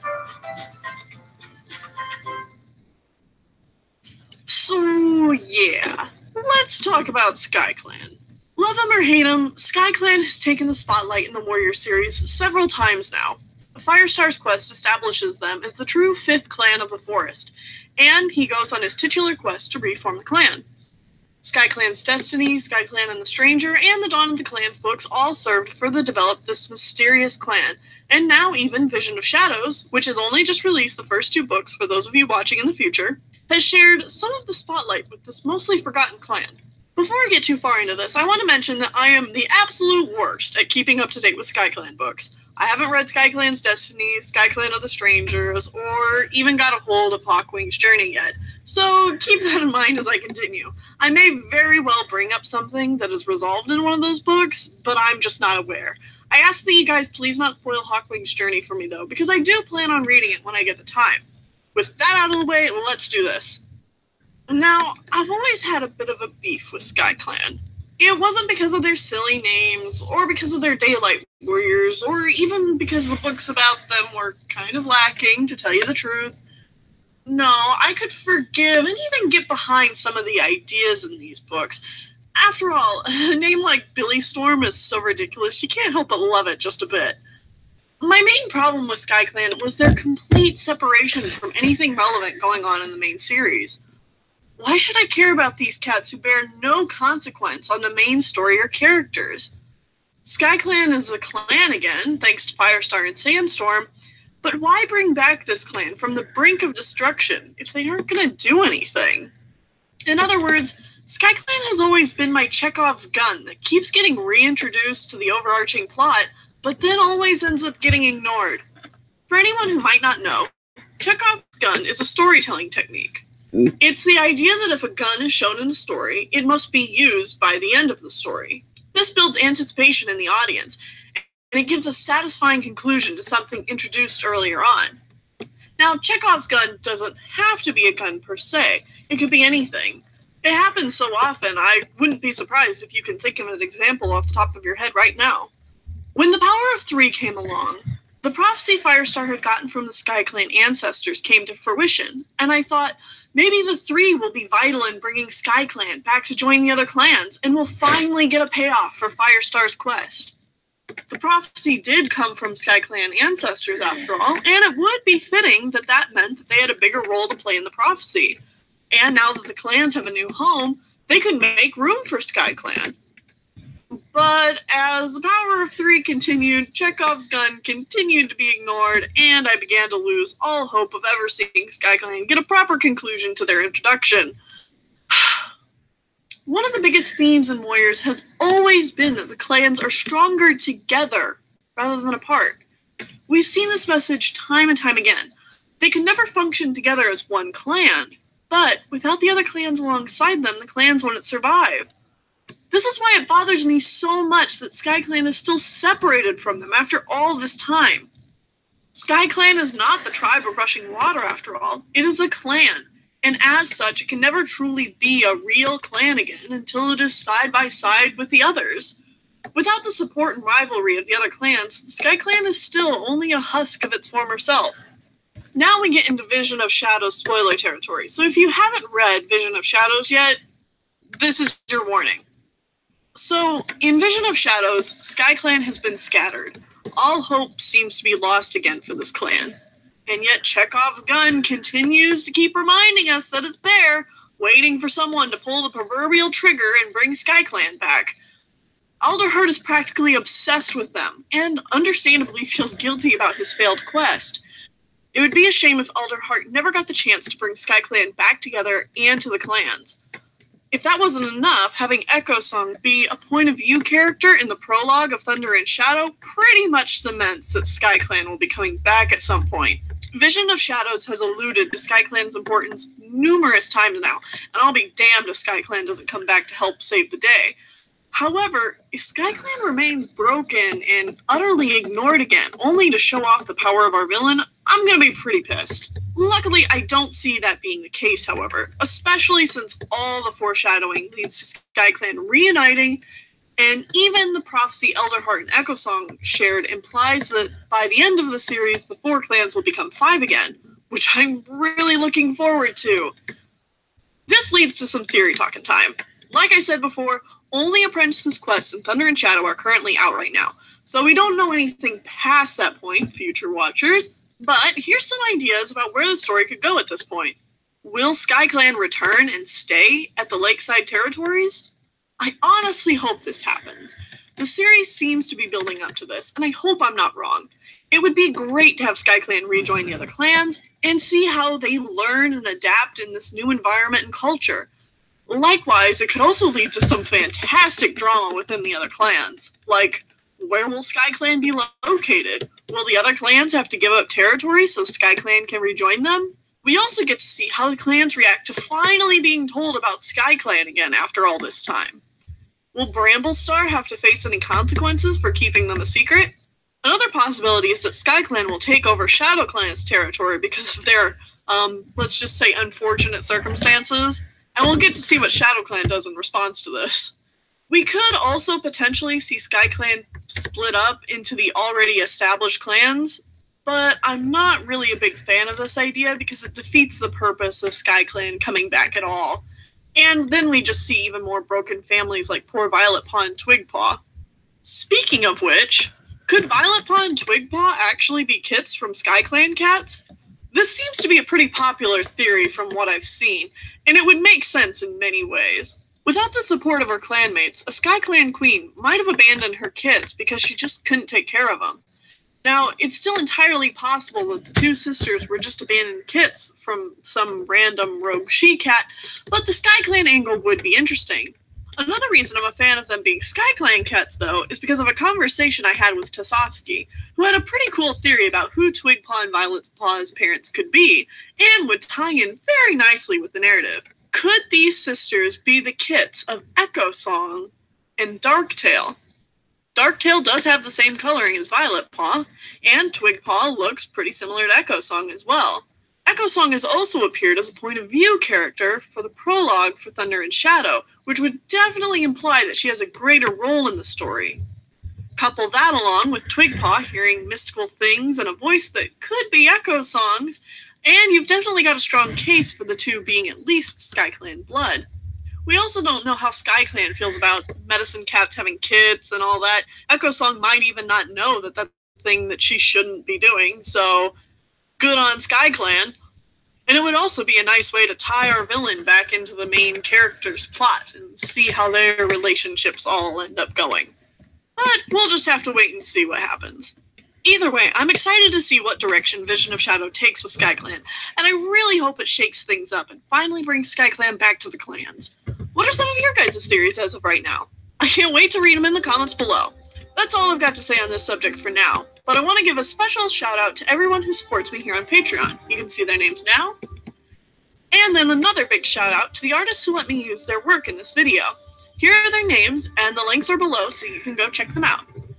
Thanks for watching my video, and have a fantastic day, everyone. Simmy out. Lights, camera, ready for that action. It's a look. Don't you see it? Because maybe it's a look. Hello, everyone. I hope you've had some very merry holidays. Welcome back to an episode of Simmy Speaks. I know it's been a while, so let's cut right into this one. So, thoughts and concerns have been worded about the new method of releasing the Warriors Super Editions. That is, books that are longer than the average main series book that typically detail the life or specific story of a character in Warriors. When these first began, they started by detailing some missing pieces in the Warriors timeline. First was Firestar's Quest, which detailed the time in between the first series and the second series. It was a pretty good first entry, even if a little dull and overall unnecessary, and explored some aspects about Firestar and Sandstorm's relationship that we didn't get to see in the original arc, for better or worse. Now, about that time, the Power of Three was being released, so my naive hope was that elements of Firestar's Quest were going to become important in Power of Three. Not enough to make Firestar's Quest essential reading material to understand the plot, but enough to reward me for reading Firestar's Quest and to tie the books together in a cool way that proved that the Errands had a plan from the beginning and were laying out little breadcrumbs for the readers to follow. Like I said, it was my naive hope. So yeah, Power 3 didn't tie into Firestar's Quest, at all, other than a few unimportant threads, and as we would later come to realize, Power of 3 wasn't exactly, well, it probably didn't get the pre-planning it should have. We'll leave it at that. But okay, that's fine. So Super Editions were just invented to be extra stories with a longer word count for dedicated fans to enjoy. There's nothing wrong with that. And that's the state Super Editions have been in for a long time. Superficial information about the life and times of warrior cats. At least that's how it's been until recently. There's been a noticeable difference in the last few Super Editions. And I'm not just talking about the fact that they've been really good. These new Super Editions detail the events surrounding the current main plot, and even more surprising, are no longer banking off original series characters. I would say that Bramblestar Storm was the start of this new trend, but honestly, it has all the trappings of the old Super Editions, with the only exception being that it, at the time, took place at the end of the most current Warriors timeline, taking place between Omen of the Stars and Vision of Shadows. But entries like Hawkwing's Journey and Tigerheart's Shadow, and the upcoming Crowfrost Trial, have been taking place alongside the main series books. This has been met with some mixed reactions from fans. Some still want to see Super Editions of older characters and worry that Super Editions are only going to be made from new characters from now on. Some don't like the required reading status of them, claiming that it hurts Vision of Shadows by segregating the story behind multiple confusing book releases that will hurt the arc in the long run. And others have gone as far as to call these new books cash grabs because of the aforementioned required reading status, feeling that the authors are forcing their audience to buy more books just to understand the main series plot. I personally couldn't disagree more with these points, so let's dive into this and go right over these points in order. Super Editions won't focus on older characters anymore. Okay, I'm just gonna come out and say it. I wouldn't shed any tears if this turns out to be the case. While I love Tolstar's Revenge, it is the rare exception to Super Editions focusing on original series characters. Most of the Super Editions focusing on older characters are alright. Crooked Star's Promise is the only one that comes close to being as good as Tolstar's Revenge, while Blue Star's Prophecy and Yellowfang's Secret definitely partake in some good old-fashioned character butchering that makes them feel completely disjointed from the arcs those characters feature in. It seems to be a general rule that these super editions are better the less we know about said character from the original series. Furthermore, I think it's entirely possible that for the time being, the urns just don't have anything more substantial to write about with the older characters. We are closing in on the 15th anniversary of Warriors here soon, and for the majority of that, the urns have been going back to please first series fans with super editions and novellas to fill in pieces that honestly never even needed to be filled in the first place, and other than a few surprise entries, have almost always done more to hurt the canon and or reputation of the characters that it's meant to celebrate. And just from a creative perspective, I think it would be mentally exhausting to have to keep going back to stories and characters you had finished well over a decade ago, especially given that the urns have stated that they don't have any sort of series Bible to look upon for reference when going back and adding things. Let's say that even after all of that, you're still dying to see that Leopard Star's decision, Black Star's redemption, or White Storm's awkward love affair. You probably don't have to worry. I doubt super editions focusing on older characters are going to be gone for good. They're just taking a little break to let the authors fully focus on the current series, which has obviously worked in their favor. Confusing book releases. Okay, this one is actually a bit of a problem. As long as you are a #True Warriors fan, it probably isn't that big of a deal. You've caught up with the books just by getting new books when they release, and that makes reading everything in order pretty simple. But if you're behind at all, then release order of the book suddenly becomes a bit of a headache. Or at least it might seem that way. You see, I actually think the urns are doing a great job in making sure that so long as you've read Vision of Shadows, you can really read any of the corresponding super editions whenever you want.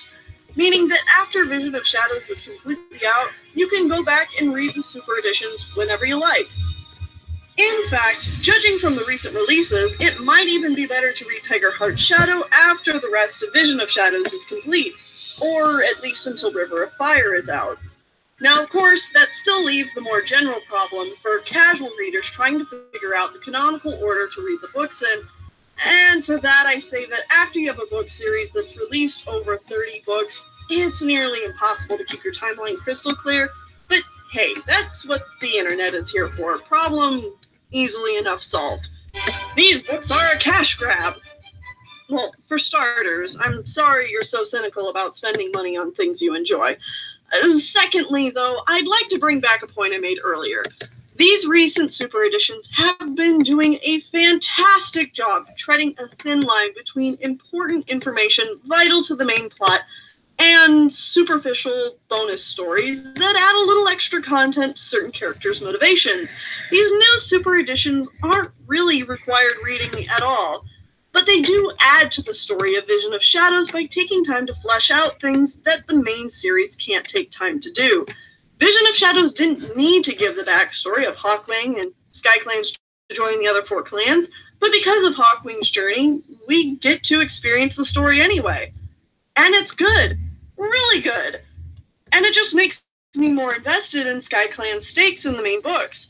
Everything you need to know about Tigerheart's Shadow is covered in Vision of Shadows, but reading about ShadowClan's post-Dark Tales situation and seeing Tigerheart grow as a character, as well as seeing Dovewing again and how she's changed and grown as a character is awesome, despite what you might have heard on Tumblr. And if you haven't been following my Twitter, I'm actually really excited about Crowfeather's trial. Like, really excited, guys. I've been waiting for this book for years. Crowfeather has always needed a super edition, and it's finally happening.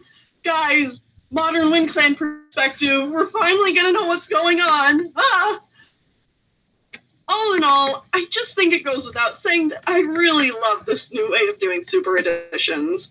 What are some of your guys' opinions on super editions, if you've read them, and how do you hope that they'll be handled in the future? I'm sort of hoping that I'm correct in thinking that maybe a River Clan-centric super edition will come after Crowfeather's trial, since we've had a Thunder Clan, Sky Clan, Shadow Clan, and Wind Clan one around the Vision of Shadows timeline.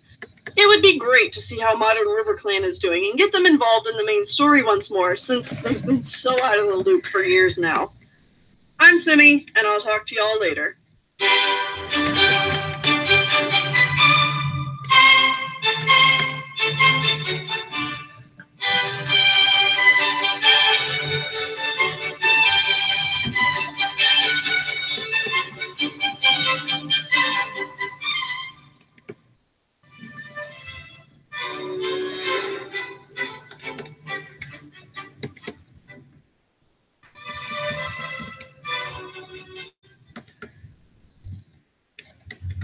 Ashley Home Store is North America's #1 Tempur-Pedic retailer because we know that every Tempur-Pedic mattress is designed to absorb movement at night, serving up peaceful sleep for you and your partner.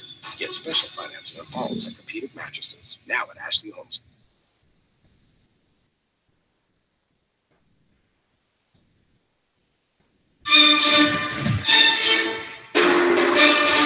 When writing a story, particularly one set in a non-human fantasy world, it's imperative to establish your protagonist as someone who the audience can understand and relate to. Establishing motivations and defining character traits right off the bat is a good thing to do, especially if you're trying to appeal to a younger audience. Into the Wild, the inaugural book in the immensely successful Warrior Cat series, provides a great example of how to do this well. The very first chapter was able to hook me and millions of other readers into the story of Rusty, a restless young tomcat who will eventually rise to fame as Firestar, leader of ThunderClan and savior of the Four Forest clans. As grand as that all sounds, Firestar's journey to that point is a slow, methodical progression spanning the course of 6 books. In order to keep people reading to that end, and for that destination to feel believable and satisfying, Aaron Hunter had to sell us on Rusty right from the beginning. We're first introduced to Rusty in a dream. Through this, I immediately can get a sense of his primary desire. He's alone, hunting a mouse in a dark forest. Taken literally, this is something Rusty wants to be doing. Reading into it a little more, though, I can infer more things about his character. 1, he doesn't mind being alone and exposed in an alien setting. He lives in a safe, artificial environment with his owners alongside other tame cats, but this isn't what makes him feel alive. Rusty craves adventure. That's why he seems so at home in his dreams. Also, note how there aren't any other cats present with him in the dream. This implies a degree of self-sufficiency endowed in Rusty and foreshadows his ability to stand alone in his decision-making. These are the kinds of qualities that you would expect to see in a great leader, and they're subtly established in Rusty as soon as we meet him. Even if you don't explicitly discern these characteristics while you're reading it, the seeds of his character are sown in your subconsciousness. If nothing else, you'll never think twice about his capacity to grow into the role he'll eventually achieve. Note how the author doesn't need to list off any traits to the reader. This is all achieved smoothly and naturally, simply by the nature of the dream he's having. It's a textbook case of show don't tell, and it doesn't end there. This dream is unexpected and juxtaposed by his return to his mundane reality, life as a human pet. Listen closely to the language used to describe Rusty's surroundings. The forest had disappeared. He was inside a hot and airless kitchen, curled in his bed. Moonlight filtered through the window, casting shadows on the smooth, hard floor. The noise had been the rattle of hard, dried pellets of food as they were tipped into his dish. Rusty had been dreaming. Note how all of the adjectives carry airless, hard, and dried all arouse uncompromising feelings of discomfort. Through this deliberate choice of language, Aaron Hunter conveys Rusty's subjective feelings towards his environment without blatantly telling the reader. Now you might ask, why is this a good thing? What makes this style effective is that it uses a single sentence to convey multiple ideas. We're able to picture the setting through Rusty's lens. Since we see things exactly how Rusty does, we come to the same basic conclusion, that this life is undesirable. By immediately relating us with him, we're more inclined to get behind Rusty's ensuing decision to leave his home to live in the wild. As I previously argued, so much of the appeal of this series is escapism, and its ability to appeal to the reader as an alternative lifestyle. That being the case, it's good for the reader to be able to relate to the main character and their feelings. If you can make the reader emotionally connect to what's going on in your story, then they're more likely going to want to see what happens next. Now, obviously, you need to keep the reader enthralled continuously in the events of the story, but I think this is a good example of why you should and how to spark that bond between the character and reader early on. It's what makes them real and endearing to us, and why I can find the inspiration to talk about a character nearly a decade after I first encountered them. However, there's one final stroke to discuss in this introductory portrait. We've already gotten a taste of Rusty's life now and how he wants to change, but how will he react when faced with the reality of his dreams? Staying in tune with this rapidly paced introduction, Rusty's next move is to saunter outside and gaze longingly into the mysterious woods behind his dwelling. Despite the allure of relaxing with his owners and the grim warning about dangerous wild cats from his friend, Rusty decides to venture into the forest. He's not just a dreamer anymore. Now he's taking action. Shortly after entering the forest, Rusty is attacked by Greypaw, a ThunderClan apprentice patrolling the border. Greypaw is stronger and more adept at fighting than him. However, Rusty refuses to be intimidated. He strategically counters his attacker by flipping onto his back and breaking himself free. However, instead of turning tail and fleeing the scene, he plants himself and braces for a repeat attack. This tactic catches Greypaw totally off guard. The act amuses him and he breaks off his assault. ThunderClan warriors Bullstar and Lionheart also observe this maneuver and are impressed enough to offer Rusty Rusty a spot in their clan. From a narrative perspective, this scene serves to establish Rusty's future bond with Greypaw, as well as grant him access to his dreams. But more importantly, the way these events play out further illuminate the depths of his character. He's shown to be a quick,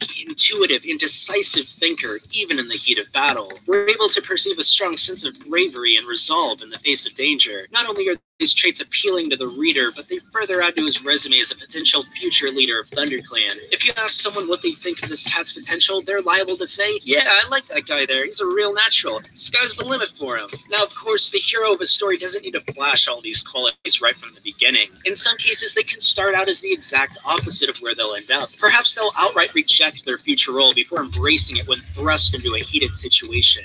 However, Rusty's character arc is more focused on refining his given characteristics rather than developing new ones. But I don't think this inherently makes him any less interesting than a character who goes through a drastic change over the course of a story. I see Rusty's progression into Firestar as being similar to an athlete with incredible physical endowments. Attaining his full potential requires inner passion and proper training. Even then, he's met with constant roadblocks and challenges as he's caught up in this cutthroat world of xenophobia and Machiavellian scheming. His ascension to greatness is much more in line with a character like Luke Skywalker, someone who has to hone their natural gifts, than a superhuman type who enters the narrative with their potential already achieved. This archetype is a great fit in the story's universe, and the success and endearment of the original series among its readers is proof of that. I hope this video helped explain why I find the opening of Into the Wild so effective. More importantly, though, I hope all of you aspiring writers or critics watching can take what I've said and apply it to your own work. If you need inspiration for a story of your own, especially one targeted at the same demographic or set to a similar structure, then I recommend you check these books out. Try to understand what they do well and where their shortcomings are. If you enjoyed this video, be sure to give it a like, share it around with your friends, and subscribe if you haven't already. Let me know in the comments what you think about what I discussed or the book series in general. Do you want to see more videos like this that can help you with your own stories? Go ahead and tell me what you think, and I hope to see you next time.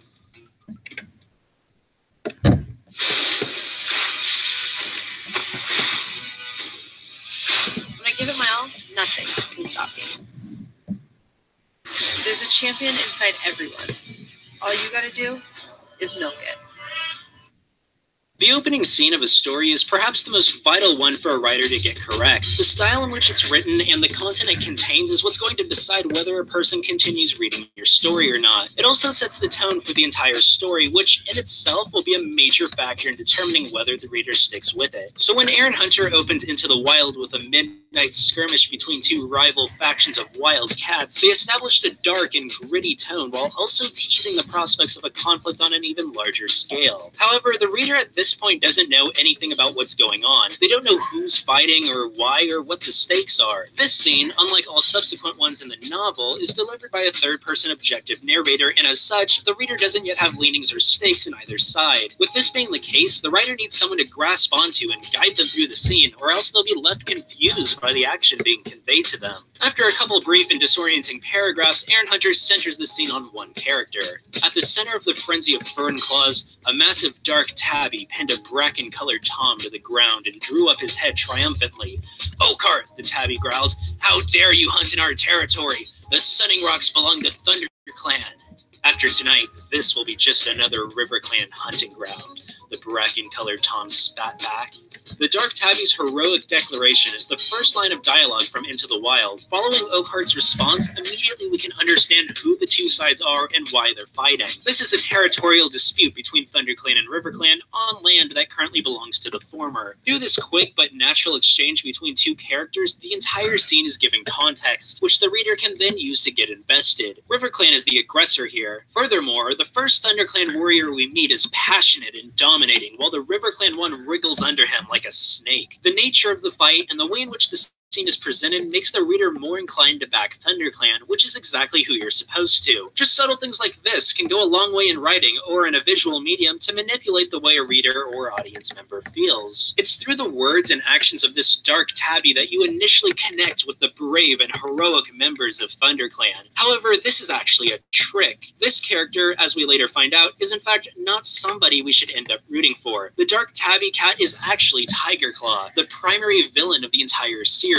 The way he's introduced to the reader in this scene is really unique because you're meant to immediately connect with him and like him. But then later, the exact opposite is the case. It completely subverts the way in which characters like this are typically portrayed. Usually a writer will introduce a villain by showing them doing something bad. The nature in which this type of character is first presented in a story has important implications for how they're perceived. It's an easy way to get the reader immediately invested in the struggle to oppose them. They do something bad, and then you naturally want them to get their comeuppance. Ambiguity is often thrown out the window for better or worse. However, Aaron Hunter introduces Tigerclaw in the opposite way, and the reason for it is actually brilliant. Tigerclaw is a brave and relentless fighter. He's a charismatic and inspirational figure, always ready to launch himself into a dangerous situation in order to serve and protect his clanmates. The opening scene even includes a moment where Tigerclaw goes out of his way to save one of his fellow warriors. The desperate scream of a ThunderClan she-cat rose above the clamor. A wiry RiverClan Tom had pinned the brown warrior flat on her belly. Now he lunged toward her neck with jaws still dripping from his swim across the river. Tigerclaw heard the cry and let go of Oakhart. With a mighty leap, he knocked the enemy warrior away from the she-cat. "Quick, Mousespur,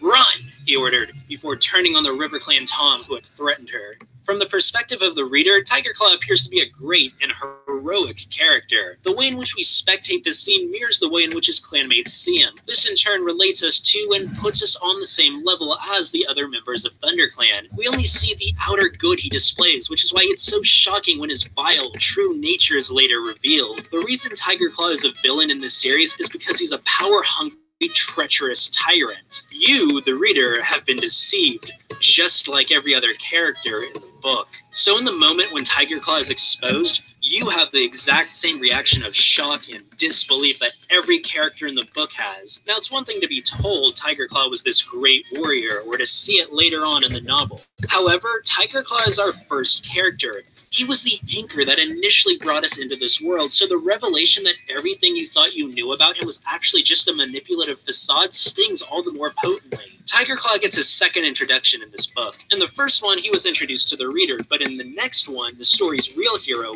Firepaw, is the one who gets to meet him for the first time. Ensuring that we, the reader, are on the same page as the protagonist, Firepaw's first impressions of him are very similar. So at this point, Rusty has accepted Bluestar's offer to join ThunderClan and has made his way to the main camp, where he gets jeered by a snarky little prick known as Longtail for not having warrior blood. Rusty assaults him like any cool hero would do, and totally humiliates this worthless twat, further showcasing that heroic initiative and brazen, confident attitude that I discussed in episode 1. Following this display, Bluestar makes Rusty an official ThunderClan apprentice and renames him Firepaw. I want to really emphasize this, that every action these characters have builds their character. These scenes contain no filler from a narrative standpoint or from a character developing perspective. Nothing is accidental. Every move they make, especially Firepaw and Tigerclaw, either sets a precedent for their future behavior and or builds off their previously established foundations. This makes these characters feel fleshed out and organic. We can see them grow or revealed in a steady, natural way. I bring this up now because what immediately follows in the story continues on this same path. Tigerclaw's introduction to Firepaw both builds the outer perception of his character that was established in the prologue, yet also contains the first subtle hint that there may be more to him than we think. Chaos suddenly erupts when Ravenpaw, Tigerclaw's apprentice, returns to camp and declares that Redtail, ThunderClan's deputy, has been killed in another skirmish with RiverClan. He collapses and Tigerclaw returns to camp carrying the slain warrior's body and proceeds to clear things up. Tigerclaw says that Oakhart, RiverClan's deputy, killed Redtail, so he in turn killed Oakhart to avenge Redtail. Alright, now please note the dialogue given to Tigerclaw in this scene. He died with honor, struck down by Oakhart. I couldn't save him, but I managed to take Oakhart's life while he was still gloating over his victory. Tigerclaw's voice was strong and deep. Redtail's death was not in vain, for I doubt we'll see RiverClan hunters in our territory again. Jeez, is this guy running for office or something? Oh wait, that's exactly what he's doing. Since Redtail's dead, Bluestar needs to appoint a new deputy to succeed him. I wonder who she'll pick. Perhaps an honorable, powerful, fearless, charismatic, and highly nationalistic warrior? Well, what a coincidence. Tigerclaw's stock seems to be soaring right when the job becomes available. And boy, he sure seems interested in the job, judging on how he's listening on other cats discussing the position. It's almost too coincidental. This section serves to set a precedent for Tigerclaw's ambition. Now, ambition isn't an inherently negative trait, but the actions you take to feed that ambition can make it a very, very bad thing. All of this is once again subtly established simply by Firepaw relating Tiger Claw's behavior to the reader. Nothing beating you over the head, no alarms going off. You might not notice anything suspicious here, but your brain did. These passages lend especially well to subsequent readings. Once you finish the book and sequels and understand the full context of Tiger Claw's behavior here, everything just falls into place. You can appreciate this all even more the second time you read it because it's so carefully planned out. Before writing the main story focusing on Firepaw, Aaron Hunter developed this background narrative and then inserted it into the main story. Think of it like this. The second act of Tiger Claw's story is woven into the opening chapters of Into the Wild and told through Firepaw's lens. Since we are being told Tiger Claw's story through his point of view, Aaron Hunter had to convey it through his actions. So how does she convey that he's interested in becoming the new deputy of ThunderClan? She has Firepaw note that Tiger Claw is eavesdropping on political conversations. See what I'm getting at here? Subtle little connections? This is why I think it's a good idea to have stories for your characters planned out before you move on to the writing process. That way, the world and characters you create feel all that more organic. You genuinely feel as though you've stumbled into the midst of a developing power scheme.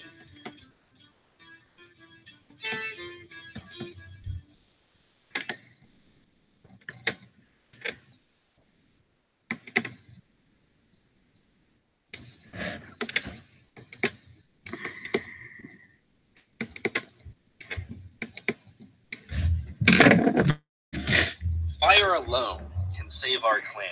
This prophecy is typically seen as referring to Firestar's victory over the various forces of evil that threatened ThunderClan throughout the original Warrior Cat series. However, this prophecy not only refers to the clan's literal physical survival, but to their moral and ethical survival as well. Into the Wild's prologue is phenomenal on so many levels, the most impressive of which I've never even seen discussed. It's not something that can be fully appreciated, though, without later context. Now, if you want to use multiple narrative perspectives in your writing, you gotta make it count. The change in style should impact your work in a way that's impossible to convey otherwise. This is exactly what Aaron Hunter does in the prologue of Into the Wild. In a one-time view of their perspective, the reader observes Blue Star and Spotted Leaf lamenting the state of ThunderClan. There aren't enough warriors to protect themselves, they say, and there's a depressingly small crop of young cats this year to train. They're losing their hunting grounds to their stronger rivals, and their ability to survive this crisis is in question. They're running out of time to turn things around and now growing desperate as a result. Then, in Firepaw's very first interaction with the clan cat, he, and by extension the reader, are told that ShadowClan is the darkest and most nefarious band of cats around. The issue is painted very black and white.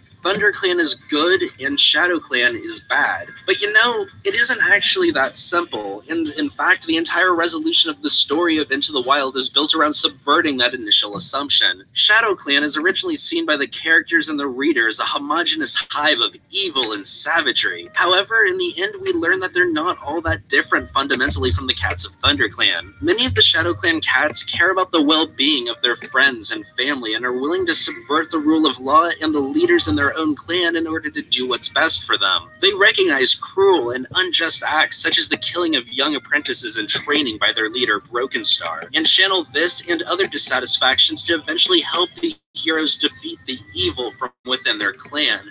More on that in a future video. ShadowClan is an objectively bad neighbor, to put it nicely. But why is that? What were the conditions that led to this paradigm? By placing them in the role of seemingly irreconcilable antagonists, Aaron Hunter not only is able to subtly explore the mechanisms which breed such horrible factions within the context of a young adult novel, but they also display a disturbing parallel between the seemingly good ThunderClan and the evil ShadowClan. As it stands, the two of them are in different places on the same road to moral destruction. ShadowClan is already there, while ThunderClan is on the verge of following that same dark path. One of my favorite themes to study in history and explore in stories is the way in which ordinary people become the tools and victims of tyranny. Moreover, it's interesting how seemingly normal people can themselves turn out to be evil tyrants. Now, stick with me on this because I'm going to dive into a little bit of psychology here, but afterwards, whether or not you've read the book Into the Wild, what I'm going to say is definitely going to blow your mind.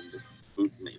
The too long didn't read is that Broken Star is Hitler, but I don't mean this as a slight against his character. In fact, he's one of the best written Hitlers I've ever come across. Back when I was interested in writing fiction, one of the first rules I came across is not to make the villains Nazis. The word Nazi here was used in the sense that villains that are just evil for the sake of being evil and just do heinous, horrible acts for no reason. The idea is you want to make them complex or something, but that advice has always kind of bothered me. Contrary to what this rule seems to be based on, Nazis weren't solely paragons of evil. They weren't the earthly embodiment of the devil himself. Heck, I'd argue the character of a Nazi is arguably the most interesting, complex, and nuanced one you can make. What drives ordinary people to commit the most heinous acts imaginable? Well, it all starts at the top, I suppose. To turn your average Joe into a cold-blooded killer, it takes an exceptionally devious and extraordinary leader. The way I see it, as someone who studies history, and passed high school psychology with an A, there are two common archetypes I often see in people like this. Perhaps the most infamous archetype encompasses somebody with harmful levels of dastardly ambition, an intrinsic need to control others and to be held in high standing, in essence, a narcissistic sociopath. First, they manipulate people with their high levels of charisma to get their foot in the door, so to speak. They typically are cool-headed and able to deal with problems in ways many ordinary people can't. Once they have ample control and leverage over you, their true nature slowly becomes more and more apparent. They'll do terrible things and use their bond with you, their influence over your peers, or simple coercion in order to get away with it. These are mentally ill, inherently unstable people, and as their obligations and power grow, these things seem to become more apparent. They become delusional, unable to analyze reality, and ultimately dangerous to themselves and everyone around them. They take exceedingly drastic measures to solve problems that don't really exist. Eventually, these actions will result in their ultimate downfall. Now, not all people or characters in this general category will meet or be limited to all of these criteria, nor will these actions and faults be amplified the same. These are just some recurring associated traits I've noticed. People like Adolf Hitler, Napoleon Bonaparte, and Jim Jones, I think, fit into this general category. While these people no doubt have their differences, they all share some very important similarities. They were self-made men, they were charismatic, they preyed on others' fears, they had bold, drastic solutions for problems, and they all achieved incredible power and adoration from others. The second archetype I think can overlap with or evolve into the former, but I think derives from a different source. This is what Milton Friedman termed the honest reformer. Heaven preserve us from the sincere reformer who knows what's good for you and by heaven is going to make you do it whether you like it or not. These people see the world they live in as being imperfect and see themselves and their alternative philosophies as the only possible way in which this can be corrected. They're dogmatic and use a variety of tactics to promote their own ideas while also shutting down those of others. They believe that the ends justify the means and, as a result, see nothing unjust in ruining the lives of their competition. The types of people I associate with this range from Che Guevara and Mao Zedong to the illiberal progressive activists on modern college campuses. Now, to reiterate, I don't see this archetype as being necessarily separate from the previously discussed one. In fact, it may be better to simply qualify all of these on scales measuring their degree of authoritarianism and altruism alongside perceived levels of psycho and sociopathy or general prevalence of mental illness. But that sounds like hard work, so I'll leave it to the PhDs. The point I'm trying to make is that all of these people have common traits and are ingrained in the populace of society. At the end of the day, despite the differing motivations between these two general categories of people, they all end up in the same place, as heartless, authoritarian leaders. In writing, you can base countless characters around these general traits and archetypes, and in Into the Wild, Aaron Hunter made two. One I previously discussed was Tigerclaw, but the second is the more obvious antagonist in the book, Broken Star, leader of Shadow Clan. Sometime before the start of the novel, Shadow Clan was an unexceptional faction that commanded far less respect from its rivals. Enter Broken Tail, an ambitious young warrior who rises to a high status in his clan. He then orchestrates the death of the supreme leader, Ragged Star, an event which he then uses to seize power and install his radical new policies that he promises will bring his nation to glory. Now, there's a very obvious parallel to Nazi Germany in this, but there's also a very subtle yet very important parallel to ThunderClan in this. How does this